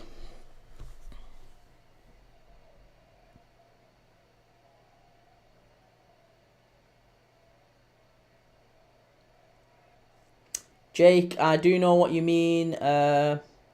When we grew up was never a pen, but it is now. That's it. I mean, but we can say that about loads of things. There was things that were never yellow cards back when we were growing up, 20 years ago, 30 years ago. Never ever a yellow card. Now, Christ, a strong breeze near a player and it's a yellow card, isn't it? Milan, please KDB score. Well, he's had a couple of shots. I think KDB now has had 2 shots on target in the first half hour. Ooh, Tielemans has studied Bernardo Silva in the chest. Now, I would have a little bit of sympathy for City for that, but there was a famous studying in the chest at Anfield from a City player that didn't seem to get much notice, so they can swivel on it as far as I'm concerned.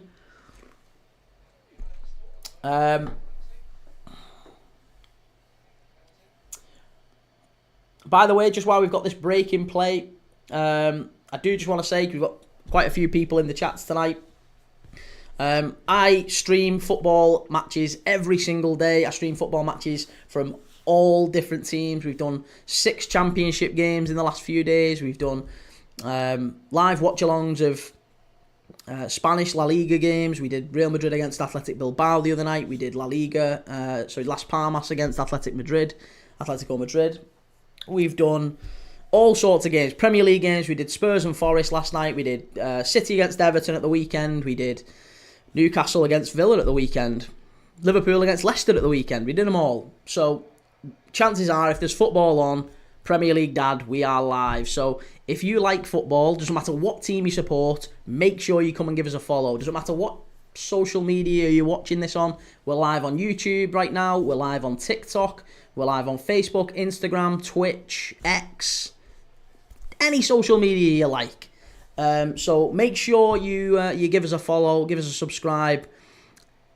The ball is just back with Emiliano Martinez now, ball's at his feet, and he's just kind of wasting time. But I just wanted to let everyone know that. We'll be live tomorrow night as well, Wednesday night. I'm debating which game to watch, I'll be honest with you. I want your help. Tell me in the chat which game should we be watching tomorrow night, because I'm torn over whether or not we do Arsenal v Palace, which I think is going to be a bit of a non-entity actually. I think it's going to be a bit of a poor game, because Palace have got the FA Cup semi-final in a few days, and Arsenal have got the Champions League first leg 5-6 days later. So I think both teams are just going to kind of take a draw in that one. They're going to take a knee and let the game run out.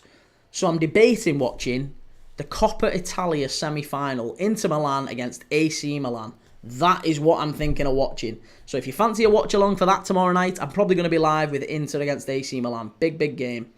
Villa, chance, shot in the penalty area. Cleared away by City. Villa are just getting a little bit further forward now into City's half.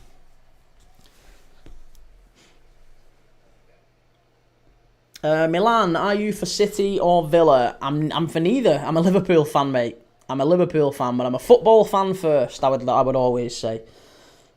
Stephen, what are your thoughts about the Mallorca game? The Mallorca game? Are we talking about Mallorca? Didn't they play Leganés the other day? Is that the game you're referring to?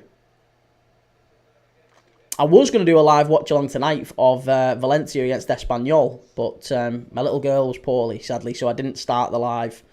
This is the only game I'm live streaming today, but pretty much every other day over the last few, we've done at least 3 or 4 live watch-alongs.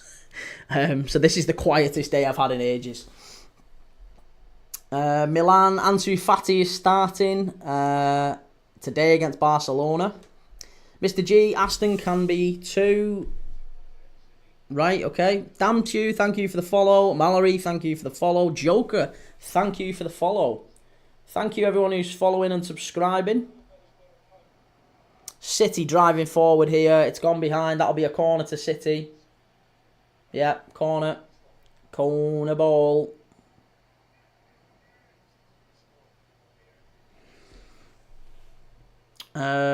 Knick-knack. They'll show it at every possible angle at half-time. Yeah, no doubt about that. It's happened once or twice, but very unusual for a ref to tell VAR to do one. Refs are scared to even give pens now. It looked a pen when I first saw it. Whether it was clear-cut enough for VAR to get involved is another matter. Yeah, that's it. That's it. And we don't know the threshold, do we, mate? That's the thing. We don't know what that threshold is for VAR to get involved. But it was a questionable one. Either way, they got involved. They told him to go and have a look. And Craig Pawson says, yes, penalty. Corner to City's gone straight over the bar from Gvardiol. Still 1-1. JS491, who do you think is winning out of City or Villa at the minute? I think it's going to be a draw. I have to concur with what everyone in the chat said. Before the game, during the game, we've all said it. I think it's going to be a high-scoring draw. And quite a few people said 2-2 in the chat before the game. I think that's probably what it's looking like. Yeah, I think there's probably a couple more goals in this. There's certainly action at both ends. I'd like to see Villa get the next goal. I think if City get the next goal, I think they probably go on and win it. I'll say that. I think if City get the next goal, they win it. If Villa get the next goal, I don't think they do. I think City probably come back. So I would still fancy a draw. But if City get the next goal, I think it might be theirs. Because Villa haven't...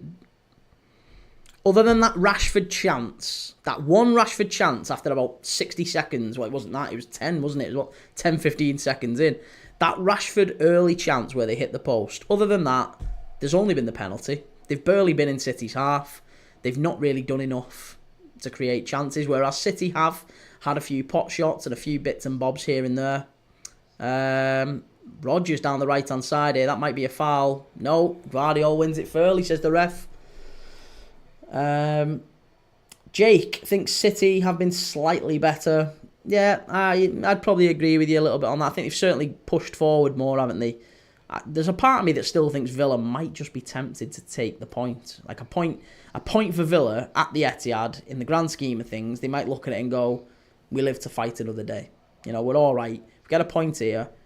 There's 4 more games left of this season. We're not out of the race.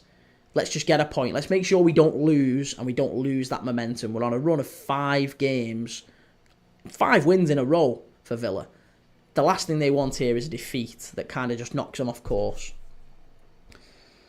JS491, I've just said I think it's going to be a 2-2 draw in the chat. That's crazy.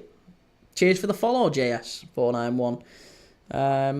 Ed Rosenthal can win Aston. Reese up the Villa. Damchu, City is win. Seems like loads of people just aren't quite sure. We've got loads of people saying City are going to win it. Villa are going to win it. JS491, I mean, it showed in the United game that chances don't matter. It's about if you can put them away. Absolutely spot on. Absolutely spot on. Yep. Jacob Ramsey driving forward here. He's one to watch for England, I think, as well, over the next 6 months. Jacob Ramsey, he's the oldest player currently in the England under-21 squad. He's been Aston Villa's Young Player of the Year, I think, twice now. He's 23. And I get the feeling that if he doesn't get the playing time at Villa, he'll go somewhere else and he'll do amazingly well. There's shades of Morgan Rogers in Jacob Ramsey. There really is. I don't think he's necessarily the same player before anyone starts. But Jacob Ramsey is an immensely talented player. And I think he should be in the England squad. It's definitely one to watch.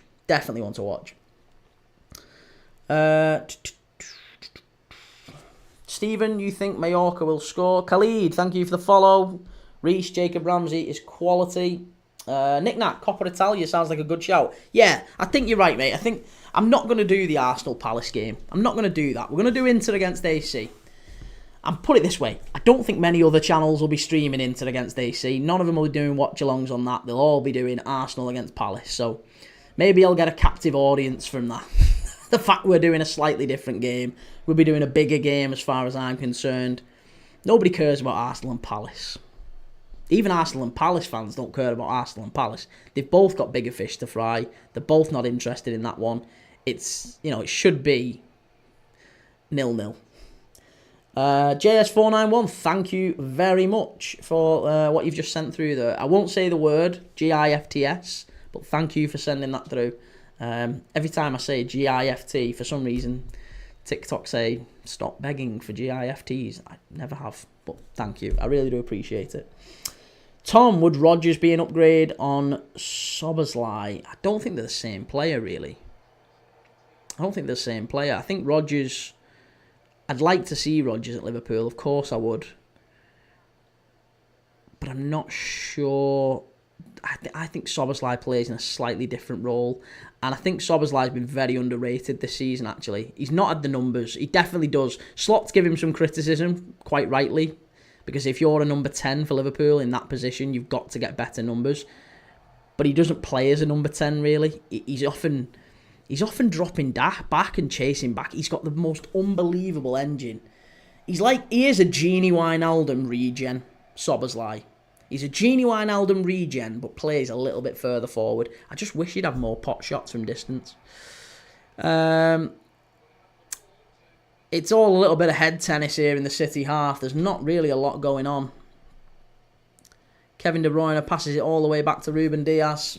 Reese, thank you for sharing the live. Yeah, I appreciate that. Thank you very much.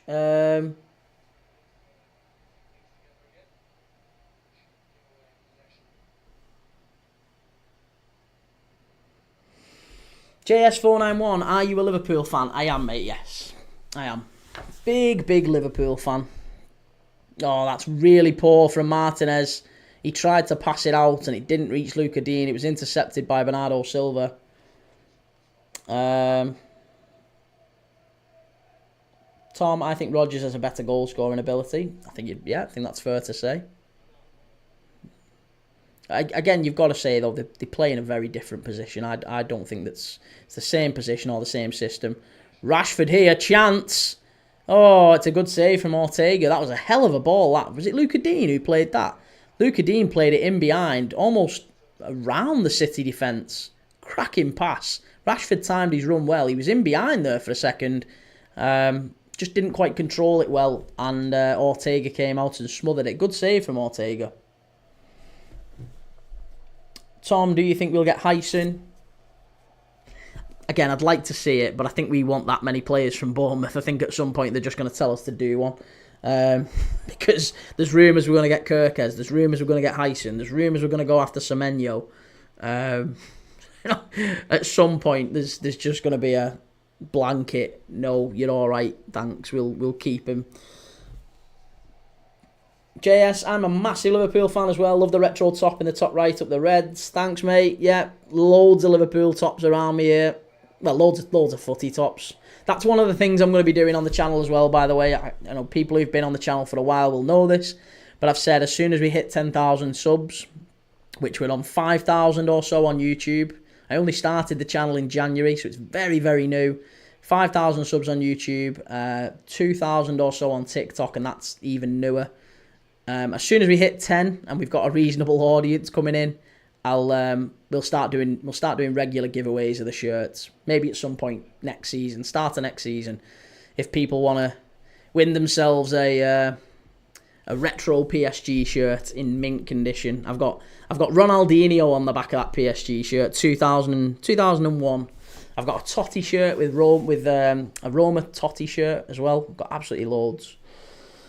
Hundreds of the things. My wife is desperate for me to get rid of him. Mark Robertson, will Alisson be at Liverpool next season? Yeah, Alisson's going nowhere. Gio, hello mate. How you doing, Gio? Good to see you. Tom, I reckon we'll get Kirkes and Hyson. I think they would be difference makers for us, wouldn't they? I'm not sure Hyson would immediately start. Not entirely sure. Kirkes would immediately start. I think Robertson's still very, very good. He's just had a little bit of a wobble, hasn't he, this season?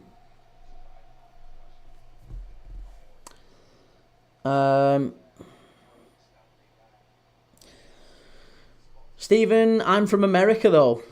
Nice. Good to have an American fan in. America. Ahead of the World Cup next year. Stick around, mate. We'll need your help in the World Cup next year. You can be our American correspondent. JS491, we'll have to get myself in them giveaways. Love retro shirts. Watch your YouTube. I'll go subscribe. It's Premier League Dad, mate. Premier League Dad, every single social. If you go and type Premier League Dad in, you'll find me. I'm live on YouTube right now. Tom, if I was Liverpool, I would go nowhere near Ekitike. Who would you go for, Tom? Which striker would you go for? Gio, doing a good job, mate. Just watching Man City.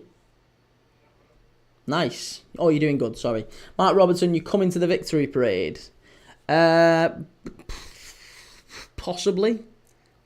Depends when it is. Might do, actually. It might be a good little day out. JS, I'm going to subscribe right now, bro. Cheers. Thank you for that, mate. Really appreciate that. If you want to help the channel, that is absolutely the best way to do it, by the way. If you can go to YouTube and subscribe, it takes you 3 or 4 seconds. It makes a massive, massive difference to me. If 10% of the people that followed this channel and watched all of my streams went and subscribed to YouTube, you would make sure that this channel exists in 12 months' time. So, if you can do that, Gifts are always appreciated, of course, but you don't have to do them. The most important thing is just that you're watching and commenting. I value that immensely, so thank you very much. Gio, I'm going to subscribe to you, mate. You on Insta and Twitter too? Yes, I'm on Insta and Twitter. Post regularly on all, so yeah, if you can go and find them, then great. Thank you very much. Corner to Villa, 43rd minute here. Jake Ekatike, attitude is questionable, but ability is through the roof. Would fit into Liverpool perfectly.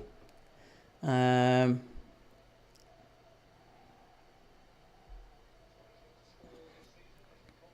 you think Delap or Osimhen? Osimhen scored tonight for Galatasaray in the Turkish Cup. I was watching that before as well. It's a Villa corner here. Villa corner. We've got Pau Torres forward. It's whipped in. Chance. Oh, it was a block on the line. That's going to be a free kick to City in the area. I don't know why they're all claiming there should be a red here. There's no chance you're going to get a red for that. I think it hits Nico O'Reilly, actually, on the line. Is it on the line? It's probably not going in, actually. But it's a header from, I think it's Ezri Konza. Gets the head on it. No, it's Onana. Onana gets his head on it. It's going wide. It's going wide, but it hits Nico O'Reilly basically in the face. Zufan, thank you for the follow, mate. I appreciate it. Reese, Victor Gyökeres, new Arsenal player incoming. Do we think Gyökeres can do it at Arsenal? Is he the difference maker? Mr. G, City and Villa 2-1. That's what you think, is it? Tom, I would go for Delap as he's available for 30 mil. I'm not sure. I think Delap's... I like Delap, but I don't think he would come in and be anything other than a bench player. I think he wants to be, and probably quite rightly demands to be, a starter. He could go to Man United, and I think he'd start there. I actually think Man United is the club that Delap ends up at, to be honest. Because they're a big club. I don't think they get Champions League football. I think they don't win the Europa League. And they probably end up... Again, I've said this a few times. I don't think I've said it on this stream, but this is the shopping list of players that Manchester United will get if they win the Europa and have Champions League money coming in. And that might be your Gyökereses, your Osimhen's, your Kunas, for example. Big money, 60, 70, 80 million quid plus, big wages, those players. And if they don't win the Europa, they might as well get that list and go, screw it all up, throw it in the bin, no good. And they'll have a different list. And that list will be Delap, Tyler Diblin, Amari Hutchinson, those sorts of players. Jaden, do you think Trafford will join Newcastle? No, not anymore. Not now he's going up with Burnley. I don't think he's got any need to. I think he'll stay and he'll be a regular starter at Burnley. Great ball over the top by City. Martinez comes out and claims. We've got 4 minutes of added on time here. 4 minutes.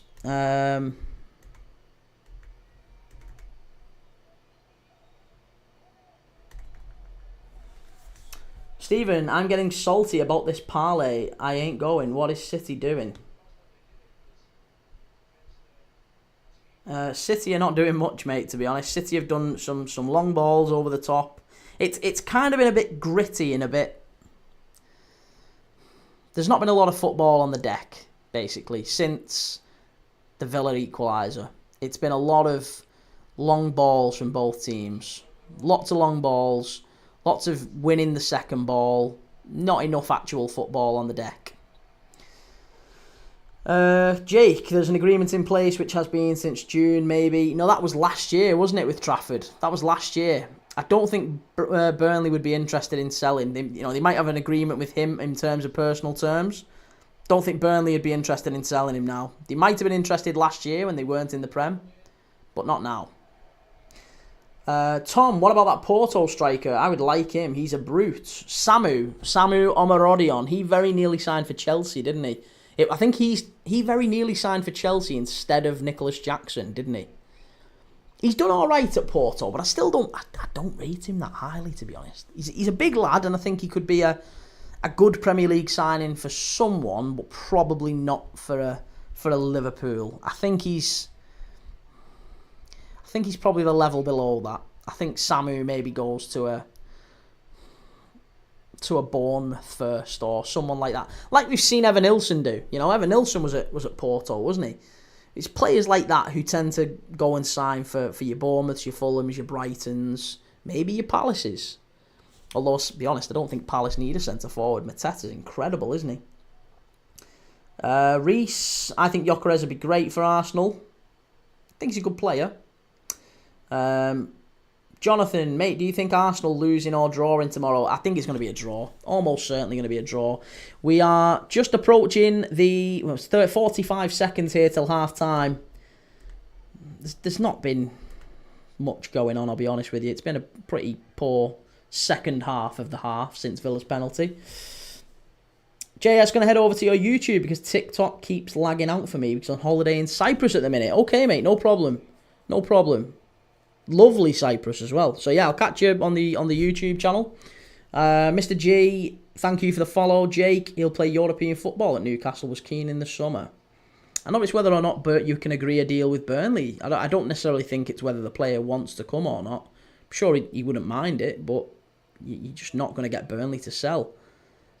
Chance here for Rashford. That's a foul. That's a foul, ref. That's a foul, ref. How has he not give that? How was he not give that? That was a free kick on the edge of the City penalty area to Marcus Rashford. Ref's blown up for half time. That is shocking. I cannot believe he didn't give that ref. Can't believe he didn't give that. Tom, I hate to say it, but Cunha is a quality signing for United. He's not signed for them. He's not signed for them yet. There's 5 clubs all interested in Cunha. Don't listen to this PR machine coming out yet from Old Trafford, United talking about, oh yeah, we're going to sign him, we're going to sign him, we're going to sign him.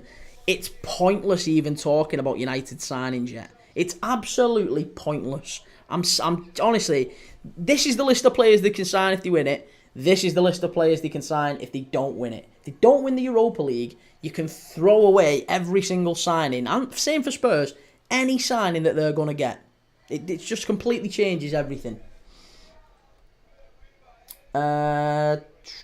Cunha was supposed to go to Liverpool. What happened? Nothing. There's nothing happened with Cunha yet. Nobody knows what's going to happen with Cunha. There's just been a couple of reports that's dripped out today that said that Cunha would be interested in a move to Manchester United, which doesn't mean anything. Doesn't mean that he prefers United. Doesn't mean that there's any suggestion that anything's been agreed. It hasn't. Because again, it would be foolish of Cunha to agree something now before anything is confirmed with United. Are they going to be in the Champions League? Are they not? Where's he going to be playing football next season? It'd be madness for him or his advisors to agree something before the end of the season. It would be ridiculous. Jake, I do think Newcastle would prioritise other positions, but if Nick Pope leaves, I think they go back in for Trafford. Yeah, maybe. Stephen, I'm guessing you want Villa to win. I'd quite like Villa to win, but I don't really care. I guess, I don't mind. I think City getting a point or City winning. Do you know what? There's honestly part of me that feels like if City do drop out of the Champions League places through their own performance, it kind of adds weight to their argument, doesn't it? It kind of adds weight to their case that, look, we're not doing anything wrong. We're human. We're a totally normal club. We're like everyone else. Of course we can have slips and we can fall and we can drop away. You know, we're just like anyone else. We're not cooking the books or doing anything abnormal. We're not some machine. We've just had a lot of really good, fantastic signings over the last 9 years and loads of money ploughed into the club from weird places. There's none of that. Sister Vista, how would they have the 65 million to buy him? Or is it the money they've saved over the past few months? Yeah, they've not saved 65 million by culling a few staff members who've worked at the club for 45 years and pulling charity, £40,000 out of club charities and stuff like that. They're not getting that sort of money. Tom, Aston Villa are closing in on their first signing of the summer. Really, who's that? Jake Romano said he was interested in Newcastle the same day. Cunha could go anywhere. Absolutely agree. Jonathan Guzman, 37. Good to have you, mate. After Trent's celebration this weekend, do you think he's staying? No. I'd like him to, but I don't think he is. Jaden, on Google, I've just seen Tonali might be joining Real Madrid and Vinny might be joining Newcastle. Now, that would be good. That would be good. I think Vinny does need to leave Real Madrid. And I think he does in the next 12 months. Vinicius Jr. does leave Real Madrid. For his own sake, it'll be either him or Rodrigo. One of the two will leave, definitely. Because Mbappe has to go out wide. And I think it's geared up for Haaland to go to Madrid at some point. And if it's Mbappe left, Haaland central, maybe they put Vinny on the right, or Rodrigo stays and Vinny leaves. There's going to be something like that at Real Madrid. Vinny just isn't. He isn't the superstar at Madrid anymore, and I think he doesn't like that. Kane, do Villa sign Rashford if they get the Champions League? If they get the Champions League, maybe. Yes. Yeah, I think they will. If they get in the Champions League. If they don't get the Champions League, then no. I don't think they do get Rashford. Jake, Newcastle won't pay Vinicius his wages. You never know. We know who owns Newcastle. Sister Vista, for the staff remaining at United, they don't get free meals anymore. That's it, yeah. Jake and Tonali and Vinny's transfer fees are miles apart. I don't think that's happening, personally. I can't see them going for that.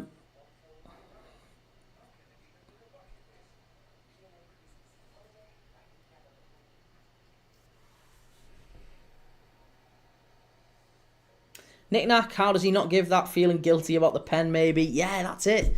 That's a really odd one, wasn't it, from that ref not to give that at half-time. JS941, cheers for popping over to YouTube, mate. Who would you take at Liverpool between Isak and Alvarez? I think Alvarez is probably more suited to us. And I think he's more gettable as well. I think Liverpool could go and get Alvarez for about 80 million quid. And I think that's probably the signing that Liverpool wanted to do last summer. When Darwin Núñez, there was rumours about him leaving. Before Alvarez went to Atletico, Luis Diaz very nearly went to City, didn't he? It was nearly a swap deal. Luis Diaz plus money for Julian Alvarez. That was very nearly the deal that happened, and for whatever reason, it didn't. It fell apart, and Alvarez went to Spain. But he's not enjoying it at Atletico. He got hooked off the other night. We was doing a live watch-along, Las Palmas against Atletico, and Simeone hooked him. With Atletico desperately chasing a goal, Simeone took Alvarez off and he did not look happy. And I think he could be tempted with a move away. I really do. JS, I'm back, bro. Got TikTok working again. Is it half time? Yes, it is. It's half time. It's 1-0. 1-1. Still says 1-0 on the screen on Sky Sports. I think it's because they've just shown the silver goal.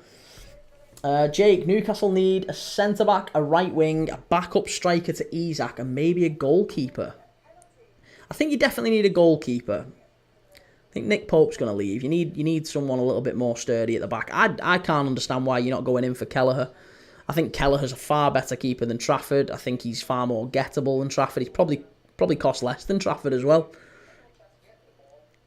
And he's Irish as well, just like Shay Given was. So I think Quaveen Kelleher would be the one that Newcastle should be going for.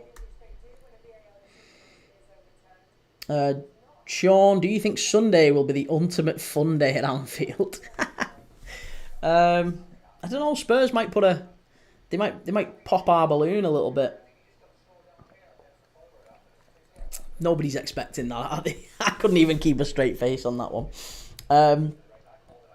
Jake, they won't get all positions, maybe 2 or 3. JS, I agree Newcastle will want too much money for Isak. I think if Newcastle don't get Champions League football, let me know what you think on this. If Isak hasn't got Champions League football next season at Newcastle, I think he will push for a move away.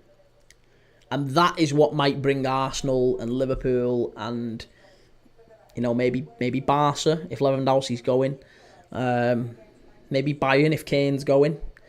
Some of those teams, it'll bring them to the table. PSG as well. I think PSG might be tempted to go in for him as well. So I think there's a number of clubs that would come to the table if Newcastle did not get Champions League football. If they don't get Champions League football, I think he's up for it. If they do, then he probably stays. Because I think at that point then, it's just too expensive, and he'd be 150 million quid, and there's better strikers available for that. Better strikers you can go and get. Kane, what positions will Liverpool sign this summer? What positions won't we sign this summer? I think left back, almost certainly. I think right back, if assuming Trent goes. I think we get at least, well, not at least one. I think we get one centre back. We get one centre back. I think we probably get 2 midfielders. I think we get 2 wingers. I think we get a winger on the left and a backup on the right behind Salah, because I think Chiesa's going to go.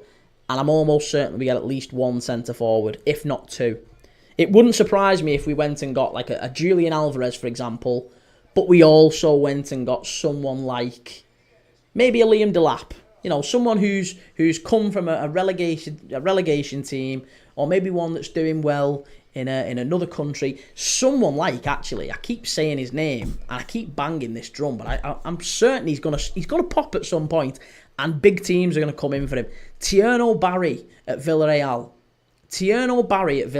I think is a player to watch. So keep watching out for him. He's definitely one to watch.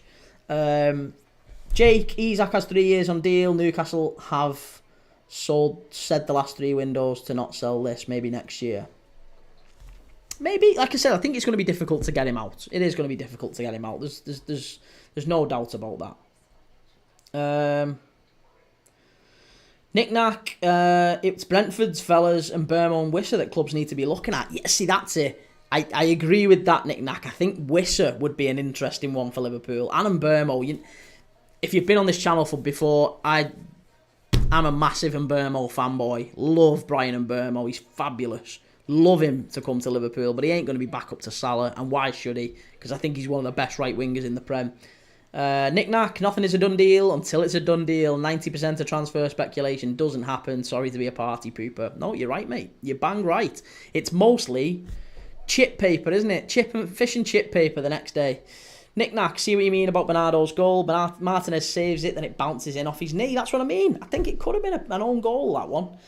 Knick-knack, think the pen was fair, having watched it again. Yeah, maybe. 50-50-ish. I think it's one of them, isn't it? Villa can feel that they've been vindicated. It was the right decision. City probably rightly feel a little bit aggrieved. I can't make my mind up. We can't make our minds up. We've watched it thousands of times in replays and different angles and slow motion, full time and all that sort of thing, real time.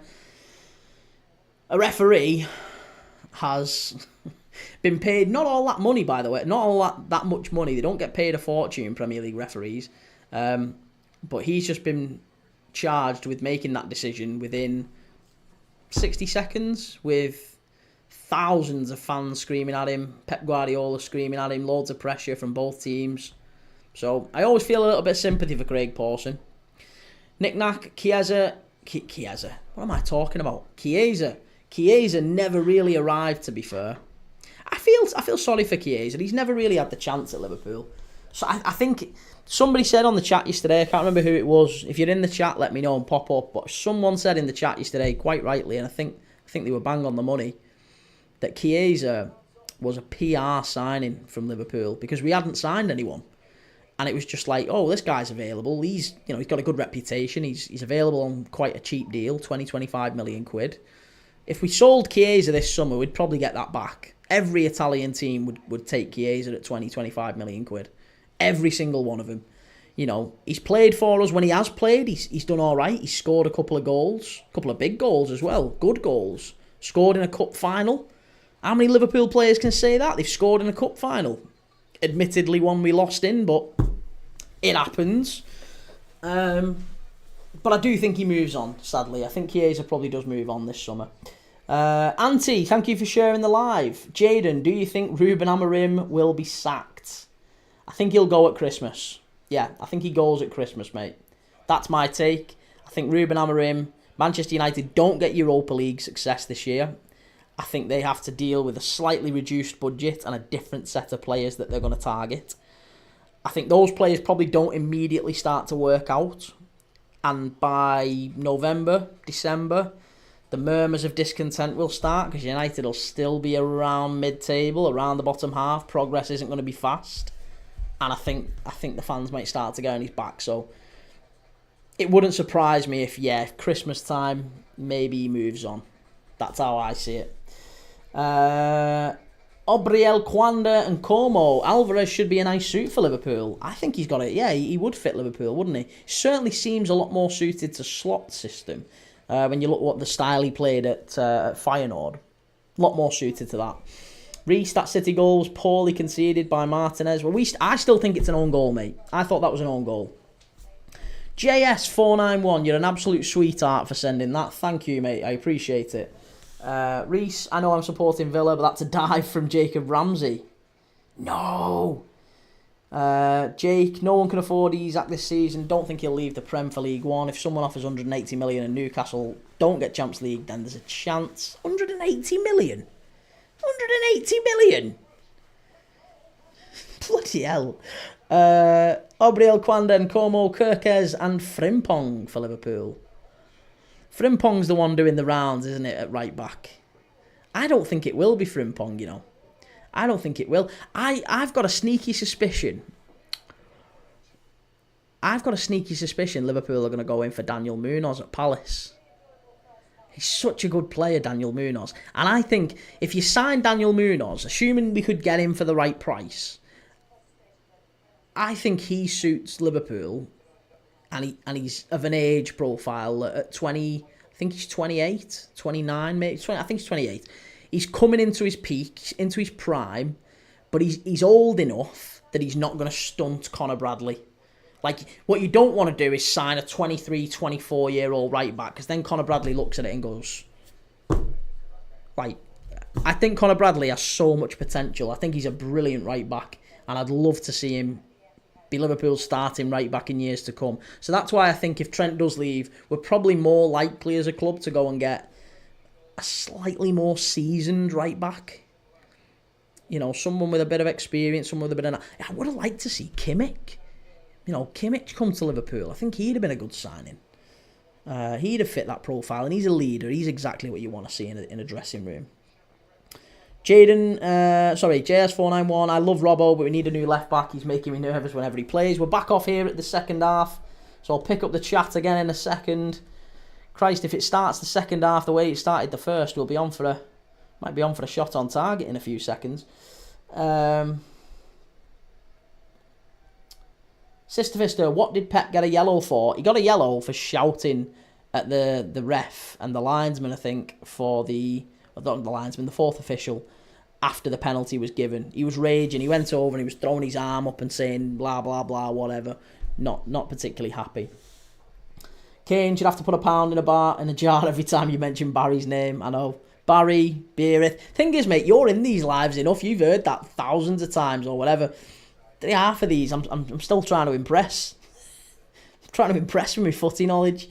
Jake, I like Semenyo. Yep, good guy. Apparently. No, he's a good player. He is a good player, Semenyo. Very good player, but I don't think he's worth the 75 million that Bournemouth want for him. City, Marmoush goes down there. He's not getting a free kick for that. Villa going long. Again, it seems to have started the same sort of way as we started the first. Players just... It's a lot to long balls. Morgan Rogers there asking for a foul. Not going to get that.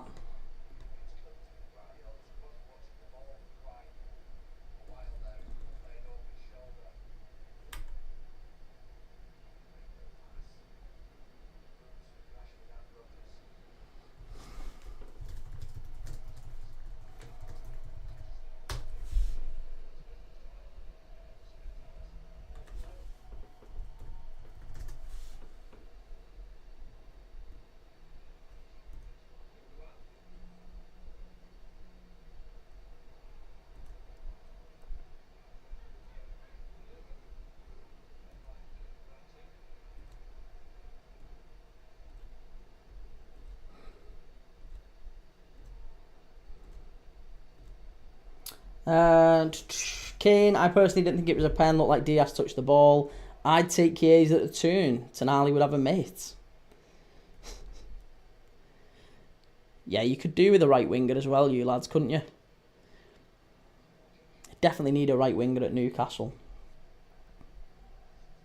Kane, I don't think he gets sacked, just going off what Sir Jim said about Arteta finishing 6th and needing time. However, we are desperate for Champions League football. In ways, I think Bradley's better than Trent. I've heard Barry's name too many times, mate. Is Rashford better than Watkins for Villa? No. I think Watkins is a very, very good player. I just disagree, or not disagreed with, but I couldn't believe that Villa turned down whatever it was, 60 million quid that Arsenal offered for him in January. I can't believe they turned that down. I think that was the stupidest thing. If you're Villa and you get an offer for a player who's nearly 30, 60 million quid, Watkins is a good player, but for 60 million, you can go and buy someone who's 5-6 years younger and just as good, if not better. Morgan Rogers is losing his head here a little bit. He's just not losing his head, but he's having a little bit of a scuffle there with Josko Gvardiol. It's been a couple of times now where just been a couple of little flashpoints. One to keep an eye on that in the second half. He's just sort of threw his arms down at him. So the ref's just keeping an eye on that one, I'm sure. Jake, I think a centre-back and a right winger will be top targets this summer. Yeah, you've got to need a centre-back. Gvardiol might be limping here. He's wincing. He's certainly wincing. Ball's back with Ortega for City. Kane, I love Rashi playing well. Really happy for him. Emery seems to be favouring Rashford at the moment.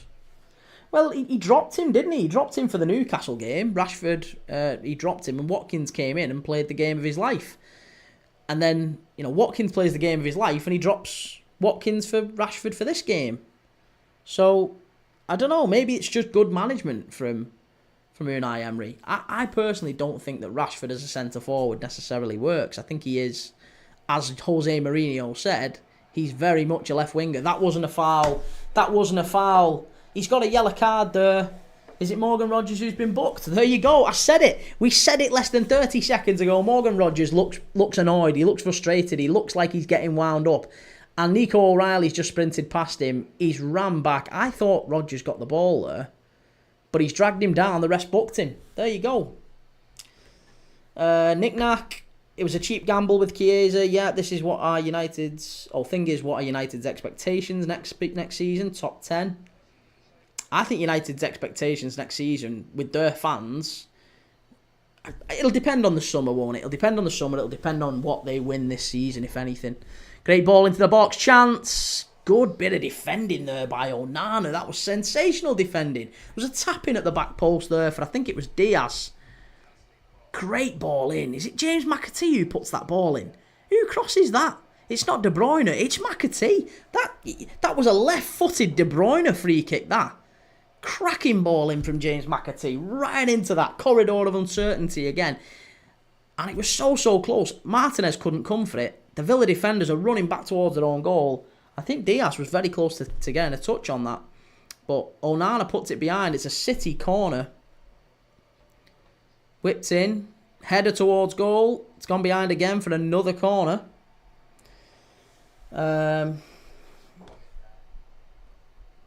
Jake, they had money on the table for Duran though, so couldn't sell both. That's true. Favour my FPL. Kane, I almost feel like he's still occupying the left wing though, even when he's playing striker. Yeah, and there's a few people dropping in. There is a bit of a rotation to that system, but I just feel like with Watkins, Villa play better as a team. Maybe he thinks Rashford's better as an away striker. I don't know. Maybe it's that. De Bruyne with the ball in, cleared away. Back to De Bruyne. City just getting a bit of pressure here in this early part of the second half. It's another corner to City. Onana behind. Whew. Jake, as a Toon fan, I wish we had the luxury of having a Rashford and Watkins to rotate. That's the difference, isn't it, between Newcastle and Villa? I think you've probably got the better defence at the moment. I think Shah and Byrne are playing much better than Konza and Torres. Good ball in. Good claim by Martinez off that corner. Villa are building a really strong squad. Ed Rosenthal, Emery's one of the best 5 in Europe. He's certainly one of the most capable managers around, and He's very underrated. I still don't understand why Arsenal got rid of him. They showed far too much. Oh, what's going on here? Martinez has gone down with a head injury. I'm not sure what's gone on, but he's gone down with a head injury. Interesting though, 45 million for Rashford, who can play all three up front positions, might be something. Are you honestly, you're trying to sell him for him. You're trying to convince Villa. You're doing a better job than Rashford himself, I think, mate.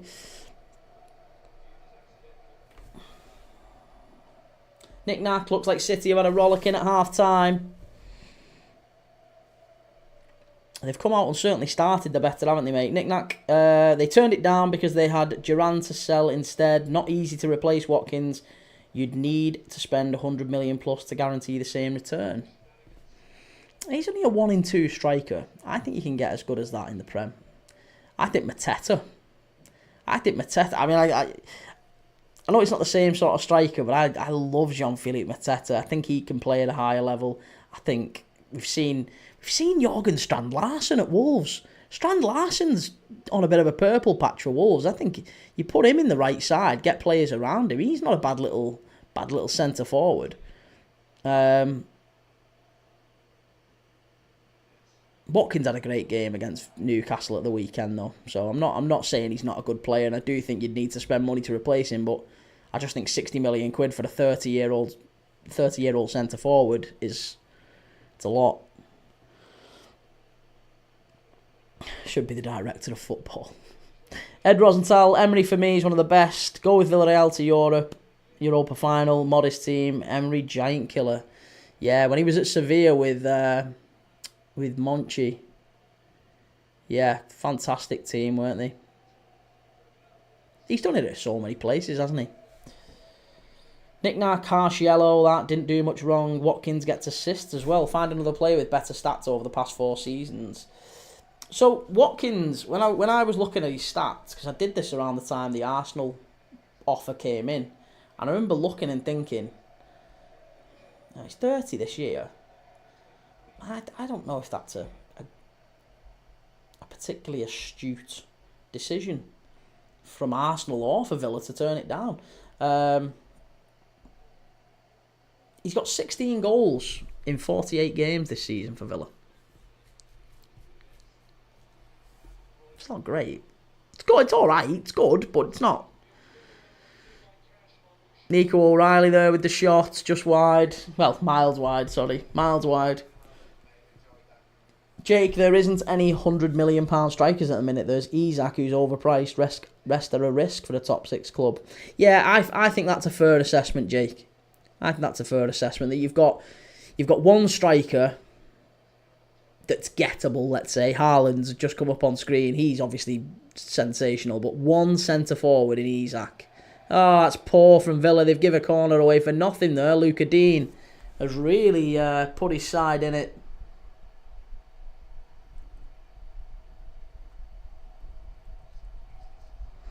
We still thought 2-2 on this one.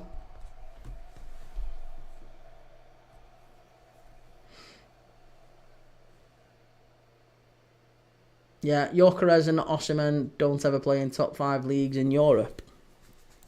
I think Osimhen and Gyökeres could be.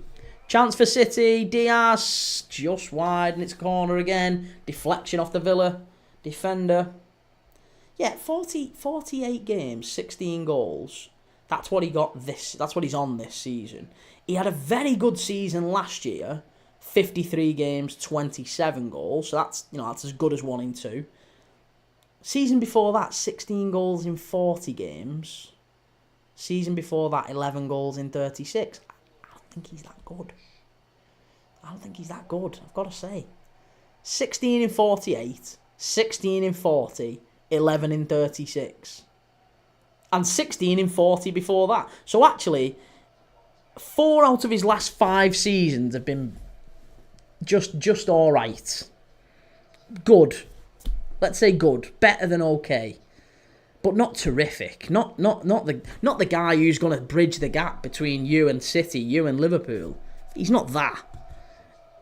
If he does what he did last season, then he's that.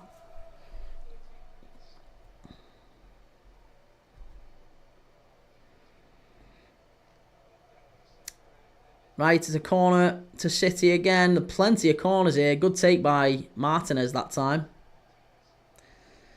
Ed Rosenthal. Gyökeres for me is one of the best area killers. Didn't do great for Coventry in 2021. Sold for £1 million. I think Gyökeres has kicked on since then, hasn't he? I think he could be a good signing for someone, but again, it remains to be seen.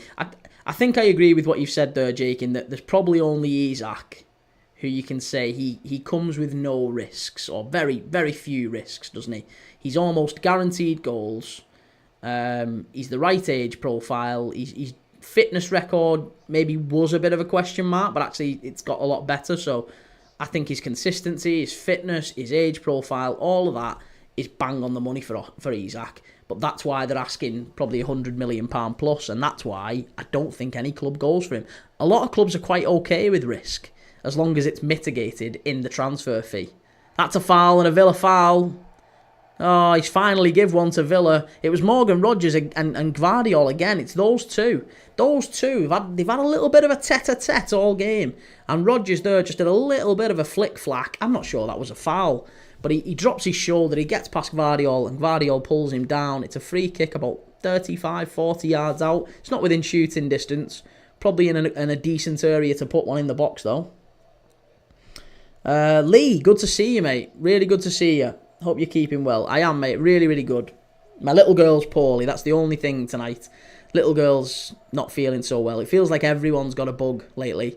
I don't know if everyone else in the chat, I don't know where you are in the world, but it feels like everyone that I speak to lately has been poorly with a stomach bug and a flu or a fever or, yeah, just not good. Not good. But I'm fine, and the game's good. So she's having a snuggle with her mum right now, and I'm watching the footy. Can't be bad. Tielemans, awful from Tielemans on the free kick. Oh, that's better. That's much better from Tielemans. He gets into the area. Oh, he's so... I can't make my mind up on Tielemans whether he's like really, really, really good or just so hit and miss. Look at him, he's just tracked back there and won it back for his team. That's a great ball over the top. Oh my God, if that goes in. Jesus Lord, if McAtee had scored that then, that would have been one of the goals of the season. Maybe the goal of the season. De Bruyne with a pass over the top of the Villa defence. McAtee takes it down almost nonchalantly. He's playing in the centre-forward position for City. He took that down then. I think he would have been maybe just offside. We'd have to have seen. But he takes it down. He's about 40 yards out. And he chips Martinez. Martinez doesn't even try and move. Doesn't even try and run back. And it goes wide. It drops just wide of the post. That was a cracking shot from James McAtee. And Villa are making a couple of changes here. It's going to be Disasi for Matty Cash. And it's going to be John McGinn. Always think John McGinn's good in these games. Really important in these games. Probably good for a yellow card as well. It's Jacob Ramsey coming off. I think he can feel a bit unlucky. Lee, yeah, I feel okay. I had a cough. Quite a few, yeah, I've had a cough as well. Jay, just think he's a risk. He isn't Manchester United saviour like they suggest, same with Osimhen. He's too passive, Tielemans. Sean Dyche linked to Leicester. Christ, they need someone. Ruud van Nistelrooy is not it. They're going to need to get someone in for the Championship. It wouldn't be surprised me if they went and got Steve Cooper back.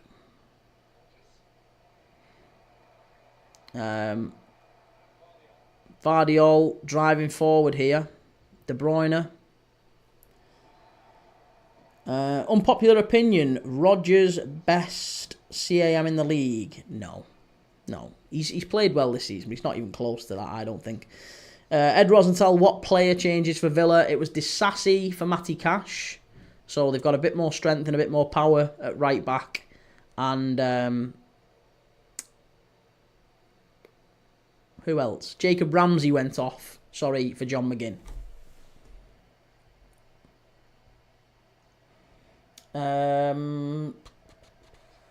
Knick-knack, 60 million is Richarlison, Højlund and Havertz money. Hey, Højlund was 80 million, Knick-knack. Knick-knack, what a pass from KDB. That was close, I think he was on. McGinn ran the show against PSG. Yeah, McGinn's such an underrated player. Good shot from distance there from Kovacic. Straight at Martinez. Proxo, how you doing, Proxo? Good to see you. We've missed you, mate. We've missed you.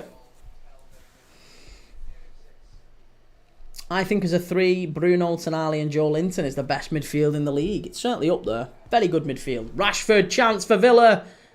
Oh, he's just put it into the side netting. Why did he decide to round the keeper there? Oh, it's the wrong decision from Rashford. It's the wrong decision. It's great play by Villa. It's great play. Who is it who puts him in? It's Rodgers with a ball into the channel, and for some reason Ortega makes his decision for him, actually. He comes out and he's in no man's land, the City keeper. Rashford's just driven a little bit too far wide and he ends up putting it into the side netting. That's a big chance for Villa early in the second half. Rashi could have had two. He could have had two here. As a midfielder, you need to go forward and backwards on the ball and off. Bruno can't do that. Oh, Bruno Fernandes is very good. Listen, Kane will tell you that I've been Bruno Fernandes, one of his biggest critics. He's a good player. He's a very good player. Very, very good player, Bruno Fernandes. Knick-knack, oh, Rashi had to look for the pullback. I don't know if, was there anyone in the box? I don't think there was anyone in the box for it, was there? Don't think there was anyone in the box. I think you could be right, but I don't think there was.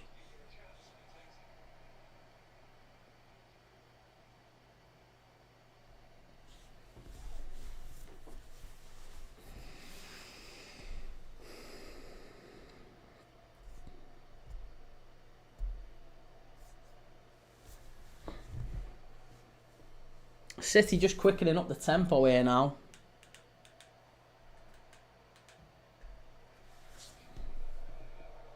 Free kick to Villa.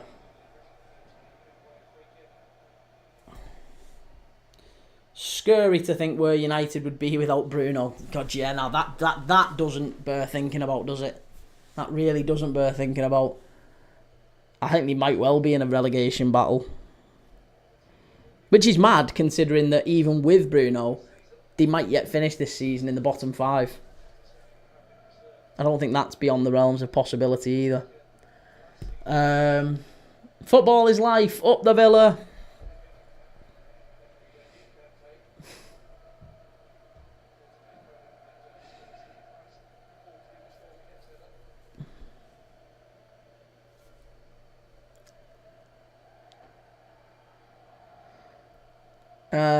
Proxo, opinion on Savinho.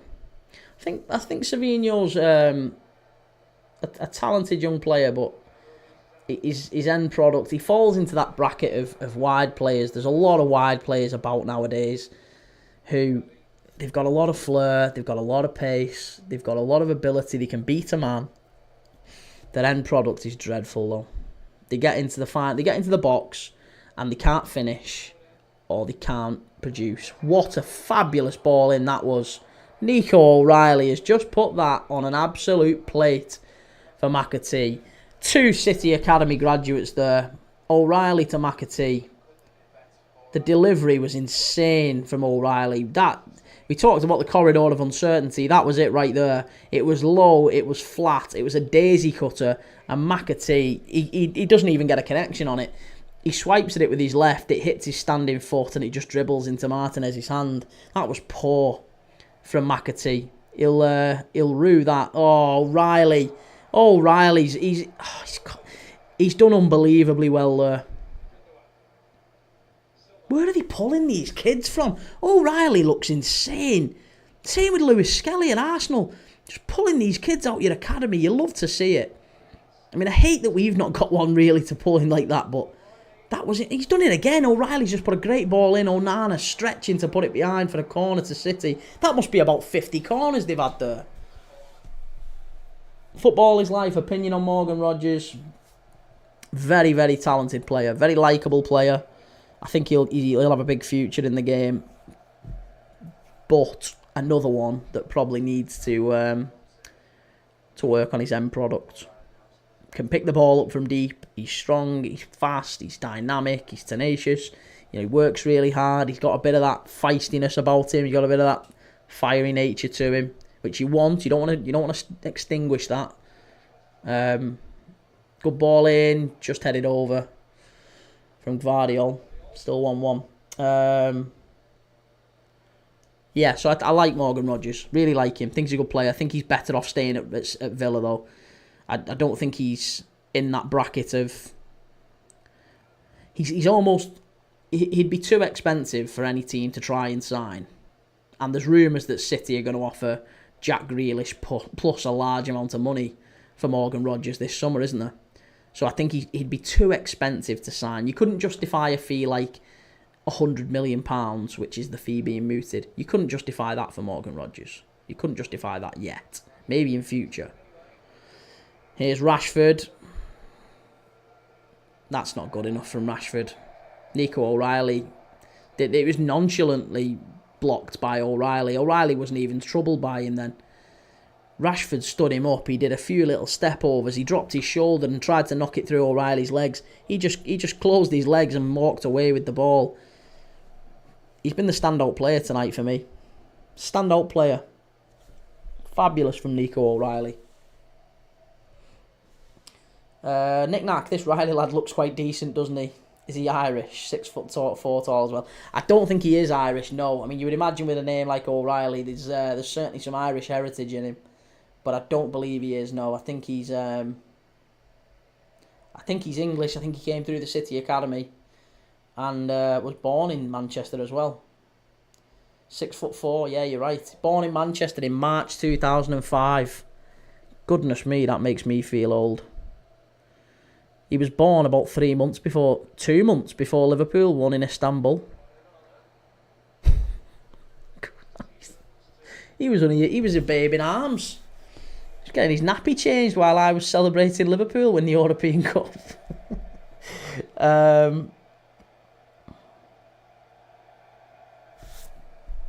Tielemans has gone down here. Looks like an injury, and it might be a yellow. It is a yellow card for... Who is it? Who's been booked there? Gvardiol. There you go. Gvardiol and Morgan Rogers. Do you know what? Sometimes I wish I'd just backed myself. I said not that long ago, there's a bit of a flashpoint. Morgan Rogers and Gvardiol, they just keep kicking off at each other. They keep having a go at each other. Within 10 minutes of saying that, they've both been booked. Grr.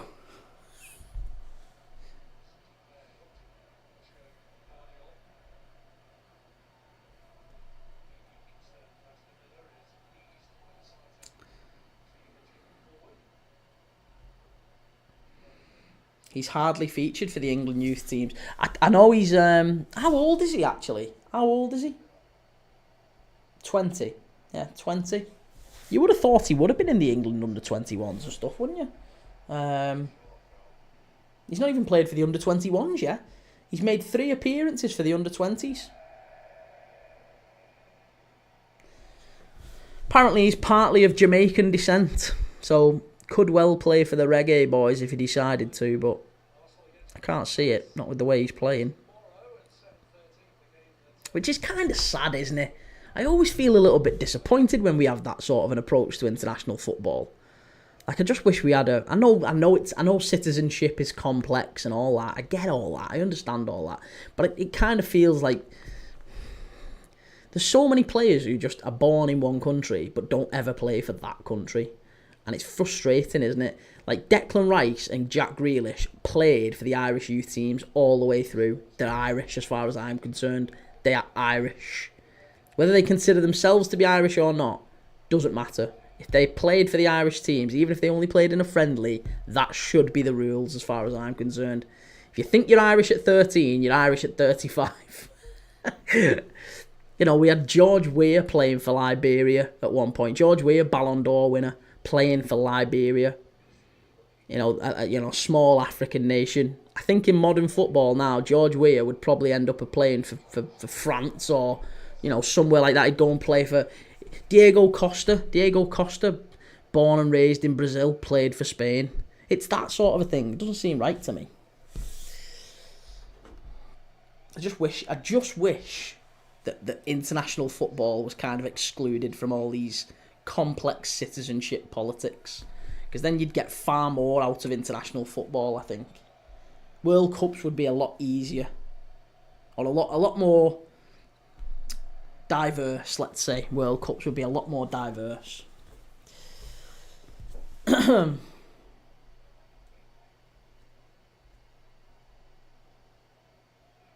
Knick-knack worked both ways. England have missed out on some talent as well. Giggs could have played for England. That's true. Yeah, that is true. And again, yeah, I'm not saying for any second, like, you know, John Barnes, for example, played for England. One of my favourite ever players, John Barnes. But I think if you're, just for international football's sake, let's not make this a conversation about anything else bigger. City, chance, just wide. Yeah, not related to anything else, just purely to international football. If you're born in a country, I think that's just it. That's where you're born of origin. That's it. You're done there. That's it. Unless, although I guess it does make it complex. If you're born on holiday in a country, that would be a bit mad, wouldn't it? Just born on Egypt on a 2-week holiday with your mum and dad. I don't know. It just feels a bit mad, doesn't it?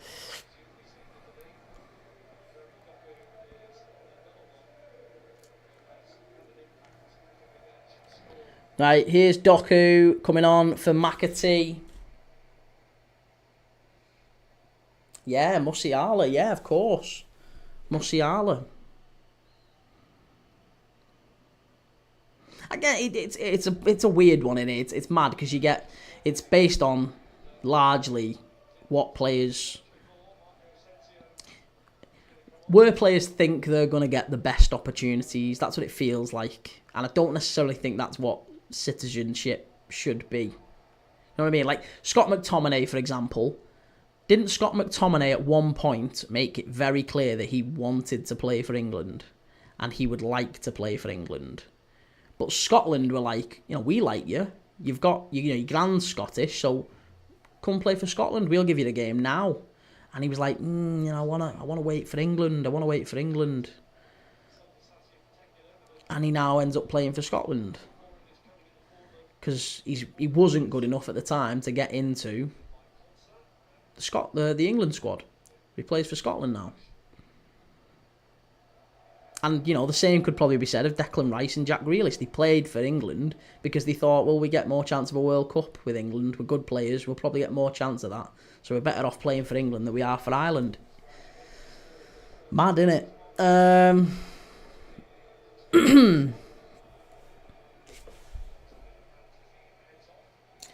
Barcelona 1, Mallorca 0. Danny Olmo. Right, Rashford's been taken off for Watkins. We're in the 75th minute here. Ollie Watkins. And Asensio's coming on for Onana.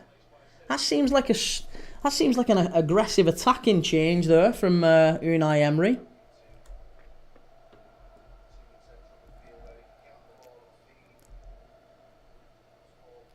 Jeremy, sorry, I've just clocked your comment, Jeremy. Do you think we'll get another goal in this game or will it be a draw? Yeah, I think we will. I think there'll be another goal in this. I think it's coming City's way, though. The game's sort of certainly going in City's favour at the minute. Villa playing a lot more on the counter-attack now.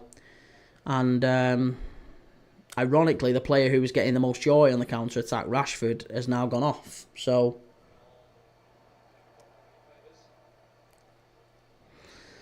we'll see.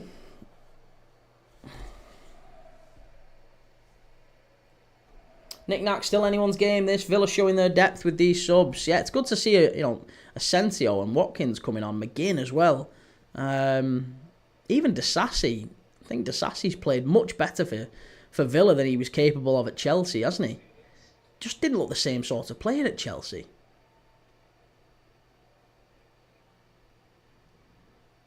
That's good play by Villa to get out. Very good play. And that's a foul, ref. That's a yellow card. Should be a yellow card there. Who's he booking? Who is it? It's a booking for Matheus Nunes.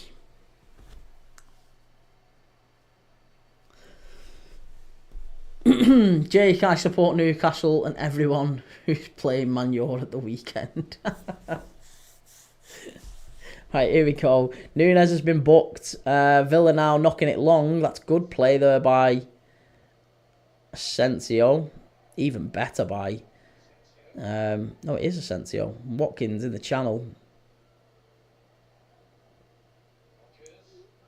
That's unlucky.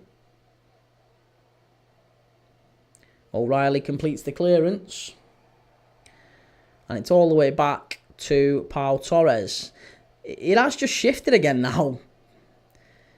It's weird how City have dropped so deep all of a sudden. It was one long ball from Villa, and all of a sudden they've got right up the pitch.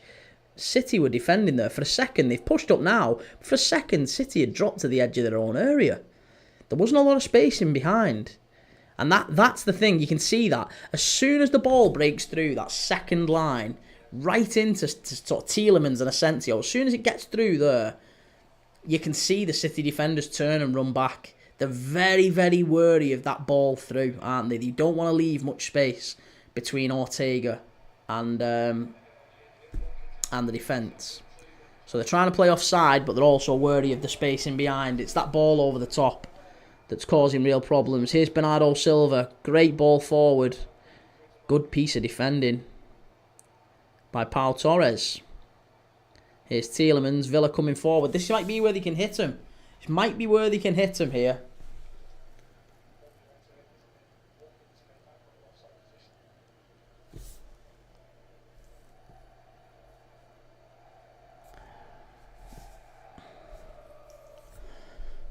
Lads, are you still going on about Isaac in the chat?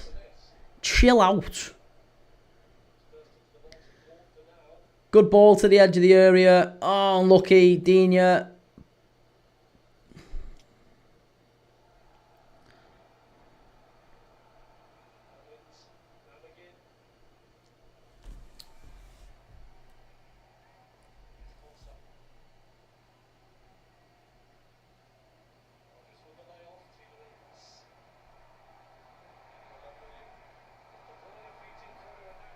Here's Doku up against Disasi.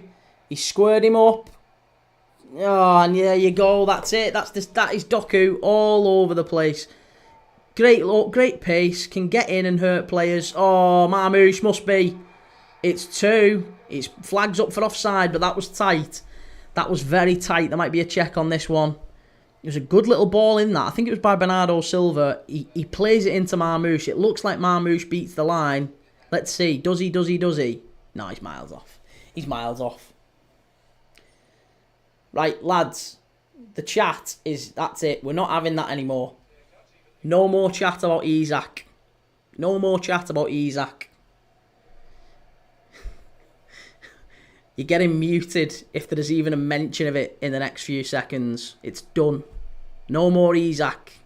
Had it for the next 10... The last 20 minutes you've been going on in the chat about Isaac. Shut up. The Purdia. Right, 10 minutes. Last 10 minutes. Big 10 minutes. Let's talk about that. Last 10 minutes. Cavan, don't test me. FM No Casuals. Why is it never relevant? I know. Sister Vista just joined. What's your opinions on Isaac? Shh. Shut up. The Purdia, all of you, everyone, shut up about Isaac. We don't even want to talk about Isaac. We talked about him all night.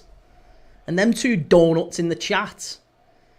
Yeah, Isaac. What about Isaac? He's better than Bruno. What about Isidore? Yeah, he's worse than him. Yeah, I hate him. I hate you. You've had too much to drink. No, I've not. Yeah, you have. Get a life, the Purdia. I'm only messing. I love you. Just shut up.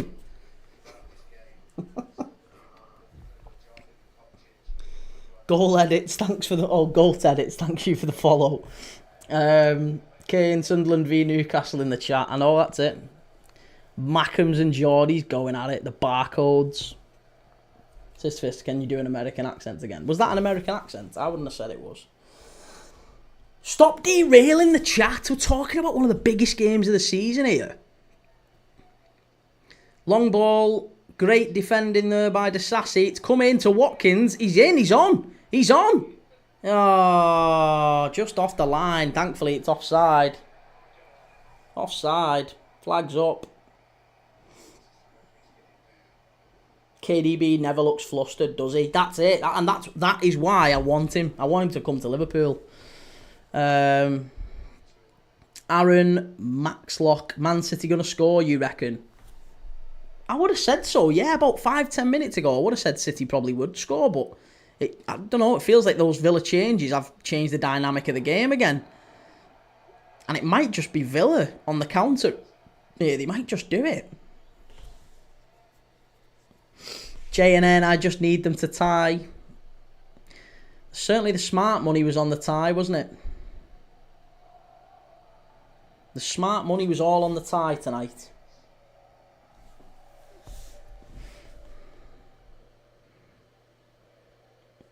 City have got to get rid of him in the summer.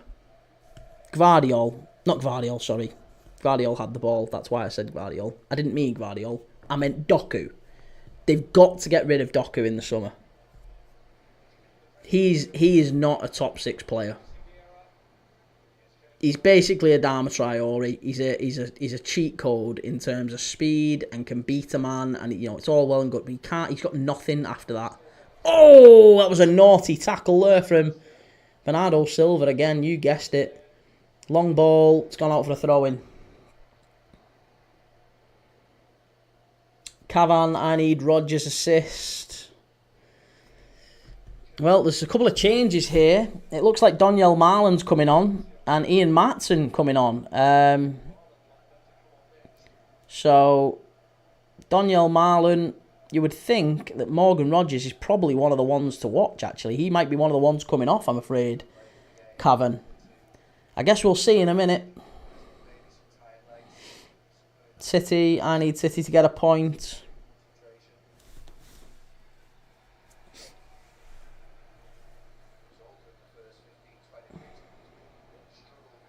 Whoa! Whoa! Foul and a free kick.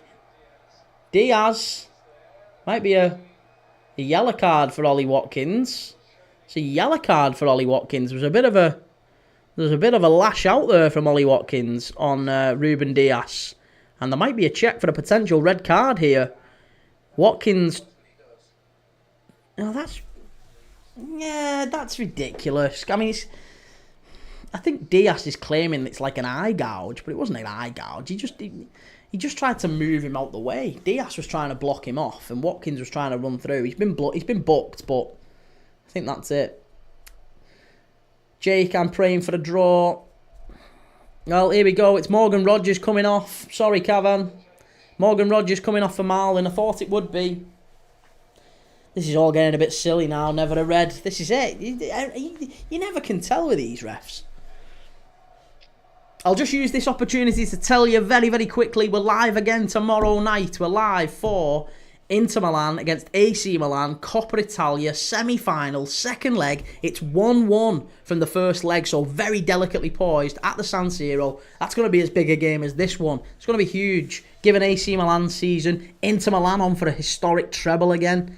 Potentially getting into the Champions League final as well. So, got to keep an eye out for that one tomorrow night. If you fancy watching a good game of football with me, make sure you give us a follow, give us a subscribe. We'll be live tomorrow night. Not watching that nonsense Arsenal against Palace. No one's even interested in that.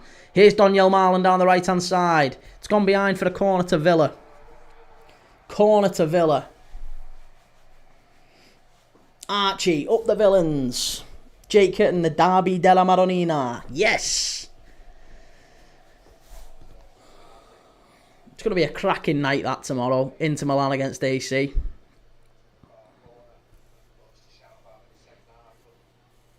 Ruben Loftus-Cheek. Brandon, Hala City. Right, here we go. Marcus Asensio's just about to whip this in with his left foot. 87 minutes on the clock. It's cleared out to the edge of the area.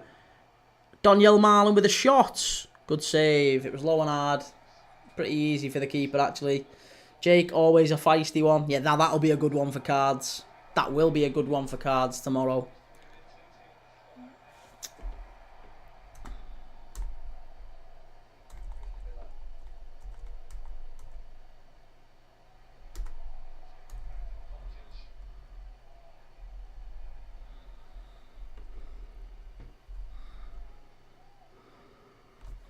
Sorry, the clock went off for a moment there. I've just sorted it out. Doku back to Kovacic. Good ball by Kovacic. It's going to go out on the far side for a City throw. Weird not City completely dominating the ball like we've been used to for so long. Well, I think City have kind of accepted or stood off Villa a little bit. They have had still the mass majority of the ball, both in the game and in the half. I think there's 60-40.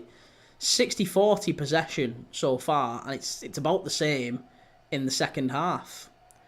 Good ball in, and it's a foul to Villa in the penalty area. It's going to be cleared away. Quite easy, that.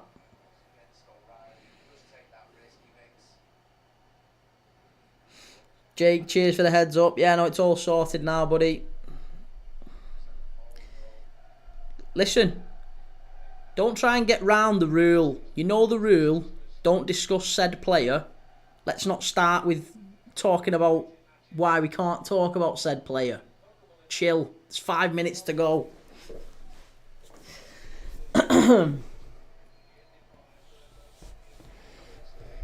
Right, Unai Emery. He's telling him, you can see, he's saying push forward, forward, forward, pump it up, pump it up. Long ball. It takes Villa, this takes Villa up to Chelsea, up above Chelsea, into 6th. City go above Newcastle on goal difference. So City go 4th, Newcastle stay in 5th. Villa go 6th, Chelsea stay in 7th. But everyone around them would have a game in hand now. Every single team around them would have a game in hand.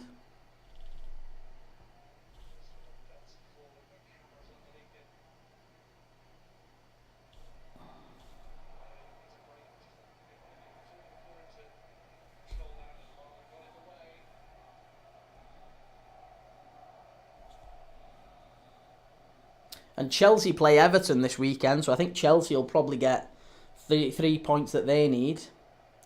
Forest play Brentford next, although that's Forest. Sorry, Forest are in the FA Cup, aren't they? Forest are in the FA Cup. Newcastle play Ipswich though. Newcastle, Ipswich, Chelsea against Everton. I think both of those pick up 3 points this weekend. City and Villa and Forest are all in the FA Cup this weekend. Stephen, 5 minutes, then City better get that point. The Lion, that guy, Aston Villa, last minute goal. Do we think so? Well, there's 5 minutes of added on time. 5 minutes of added on time here at the Etihad. Still, Manchester City 1. Manchester City 1, Aston Villa 1. Not an ideal result, but probably one that both teams can stomach. With 4 games left of the season, you'd have to say, I think City look at this and go, that's all right. We'd have liked the win, but that's okay. We can tolerate that. Same with Villa. They both live to fight another day. That's the thing I was kind of worried about with this one, is that both teams would maybe settle. There wouldn't be really enough of a push for these two teams to really kick on and try and win it. I think they're quite content with a point, both of them. Bernardo Silva out to Nunes. Nunes back to Diaz. Diaz back to Silva. It's a bit pedestrian here. Villa are absolutely certain they've got 1, 2, 3, 4, 5, 6, 7, 8 players in their own penalty area. 8 players in their own area. Soon to be 10 actually, because it's now a corner to City. But they had 8 players in their area then, defending very deep, and they've taken the view now of what we have, we hold. How long got it on? It was 5 minutes, and there's 2 minutes already gone, so there's 3 minutes left.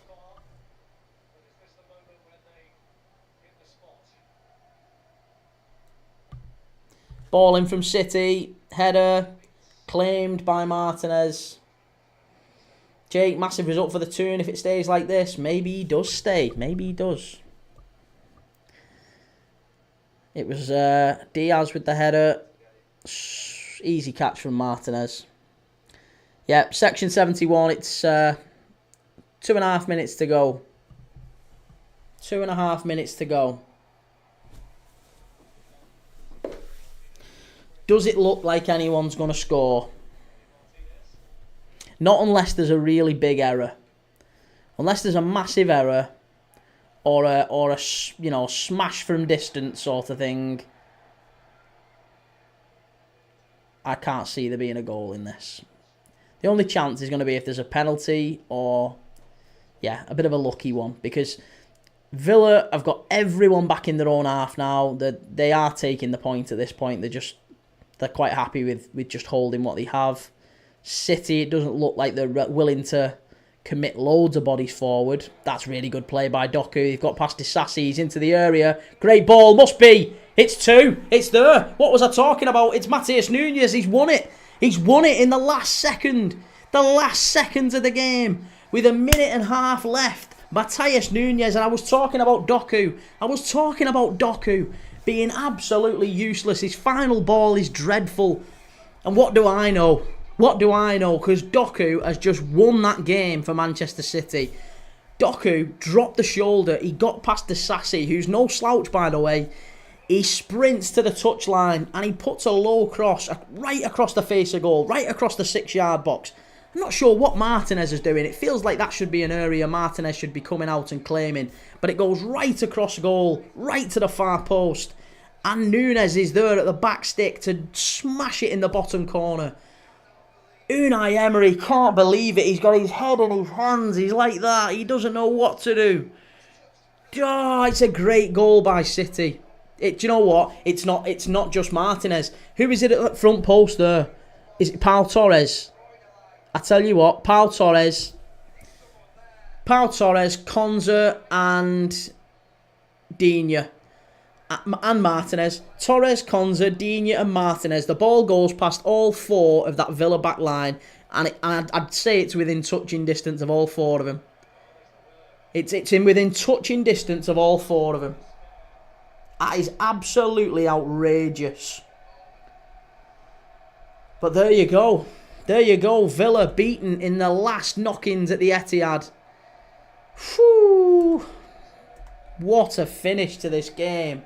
Football. Football. Here's Manuel Akanji. City are going to run down the clock with a few seconds left. That takes City up to 3rd now. City now go 3rd now. They've gone ahead of Forest. They've gone ahead of Newcastle. Matheus Nunes with a match winner. Jeremy Doku with the assist. 2 of City's most maligned players this season, to be honest. Pep Guardiola loving the atmosphere. He's rousing the fans there. That's incredible. That's unbelievable. JJ Shaw, thanks for the follow. Matt, thank you for the gift as well, by the way, Matt. I didn't even see that. Thank you so much. Matt, you're an absolute superstar. Thank you. Section 71, shit on the Villa. Stephen, I just hit this parlay. This is why I like soccer. Ubaid, weird tactics by Villa, sitting back second half and not going for it. I did think it was odd, Villa sitting so deep. They sat so deep there. Crazy, absolutely crazy. Doku, unbelievable. But it's a great goal. Peach of a cross, says Nick Knack. City have top 5 in the bag, I think. This sort of a win, you'd have to say, that really does put it on a plate for City, doesn't it? Puts it on a plate for City. Wow. Absolutely sensational finish to this game. We were not expecting that. And we've had 12,500 watching this game with us. There you go. 2-1 full time. We've had 12,500 people watching this game with us across all socials, all told. It's been a massive night. Thank you so much for the follows, all the comments, all the likes, all the shares, all that good stuff. It makes a massive difference. If you can go to YouTube and subscribe, Premier League Dad, you'll be doing a massive favour supporting the channel. And I'll be live tomorrow night. We're live tomorrow night for the Coppa Italia second leg semi-final. It's 1-1 from the first leg. But we're at the San Siro, live watch-along. Inter Milan against AC Milan. We're going to watch that instead of Arsenal and Palace tomorrow. Because Arsenal and Palace nobody really cares about. It's a dud game. So yeah, come and join me for that. If you like football, if you like watching football and all that sort of stuff, doesn't matter who you support. Get in the chat. We've got everyone in there. We've got Newcastle fans, Arsenal fans, City fans, Chelsea fans, Liverpool fans, Everton fans. We've got everyone. Everyone. Ubaid, Chelsea v Forest on the last day is going to be a real juicy game. There's so much still to decide. So much still to decide. Villa, Callum the Cop-Out, Villa had all the names and messed up. Villa will hate that. That's such a bad end to this game for Aston Villa. Can't really fault Villa too much. They gave themselves a platform to win the game, potentially. Villa probably need to win 3 of the last 4. Well, let's just take a quick look at that, by the way. Villa's final fixtures. So, Villa have got, between now and the end of the season, obviously they've got Palace in the FA Cup on Saturday.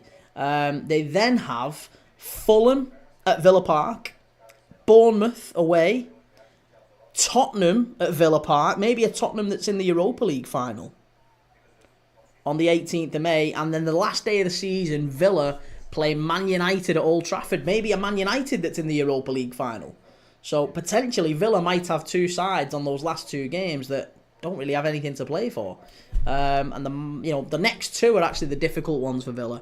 Fulham and Bournemouth, both teams still fighting for European football, so that's going to be interesting for Villa. For City, let's have a look at City's fixtures. They've got Forest in the FA Cup this weekend, but then they have Wolves at home. I think they'll beat Wolves. They've got Southampton away. I think they'll beat Southampton at St Mary's. Then they've got Bournemouth at the Etihad. I think they win that one, to be honest. And then they finish the season away at Craven Cottage. I think that might be it as well. I think City are almost certain to make it. With those 4 fixtures left, I think City make that Champions League now. I can't see any other outcome, to be honest. Forest fixtures, we might as well do the others while we're here. Forest have got City in the FA Cup, but then they've got Brentford.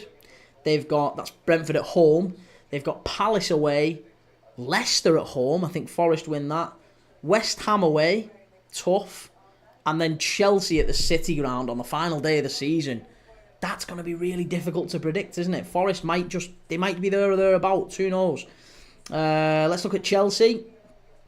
Chelsea's fixtures is Everton this weekend. They've then got Liverpool at Stamford Bridge.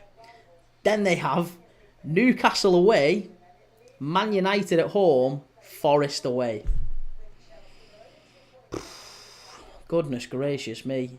We might as well do Newcastle while we're at it. Newcastle have got Ipswich at home, Brighton away, Chelsea at home, Arsenal away, Everton at home, last day of the season. So all of these, absolutely all of the clubs could have a real chance. I think City have got it in the bag. That was a massive goal for City.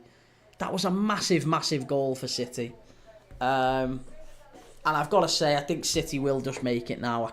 I think we're down to 2 Champions League places. It's not 3. I think it's Liverpool, Arsenal and City. They have got the 3 Champions League places now. I think it's now any 2 from 4. I can't see City not getting through now to the Champions League next year. Callum, we go to the Bridge as champions, so wonder what we will set up like. I think that, City are going to have to... Chelsea are going to have to give us a guard of honour, aren't they? Chelsea are going to have to give us a guard of honour. Right, listen. I am going now. I'm ending the stream. That's me done for the night. I'm back tomorrow night. So make sure you follow. Make sure you subscribe. All that good stuff. Make sure you go to YouTube and search Premier League Dad. Find me on YouTube. That massively helps the channel. So if you've not subscribed yet and you follow me, why haven't you done it? Go and follow Premier League Dad on YouTube. Massively helps. We've only been going since January. We've got 5,000 people. Very, very close to 5,000 subs. So we're growing very, very quickly. We do live streams of football matches every single day. And we're going to be live tomorrow night for Inter Milan against AC Milan. That big second leg of the Coppa Italia semi-final. We're going to watch that one tomorrow night, 8 o'clock. I'll be live from 7 again, same time as normal. Let me know if you've got any questions. Give us a shout in the comments. Give us a message, whatever. Night, Jake. Take it easy, mate. Thank you very much. And thanks, whoever it was. I can't remember who put it in about my little girl. She'll be fine, I'm sure. Yep, she's getting better. Thanks for that. And yeah, I'll see you all tomorrow night. Take it easy. Have a nice one. Nick Knack, thank you very much for being in YouTube. Get on YouTube. It's lonely here. Cheers, Nick Knack. You're the YouTube mafia. You're sorting us out over there. Matt, thank you very much for sending those through, mate. You're a diamond. Love you being part of the streaming and all that. It's great. Thank you. Good to have people in the community doing all that. And I'll see you all tomorrow. See you all tomorrow night.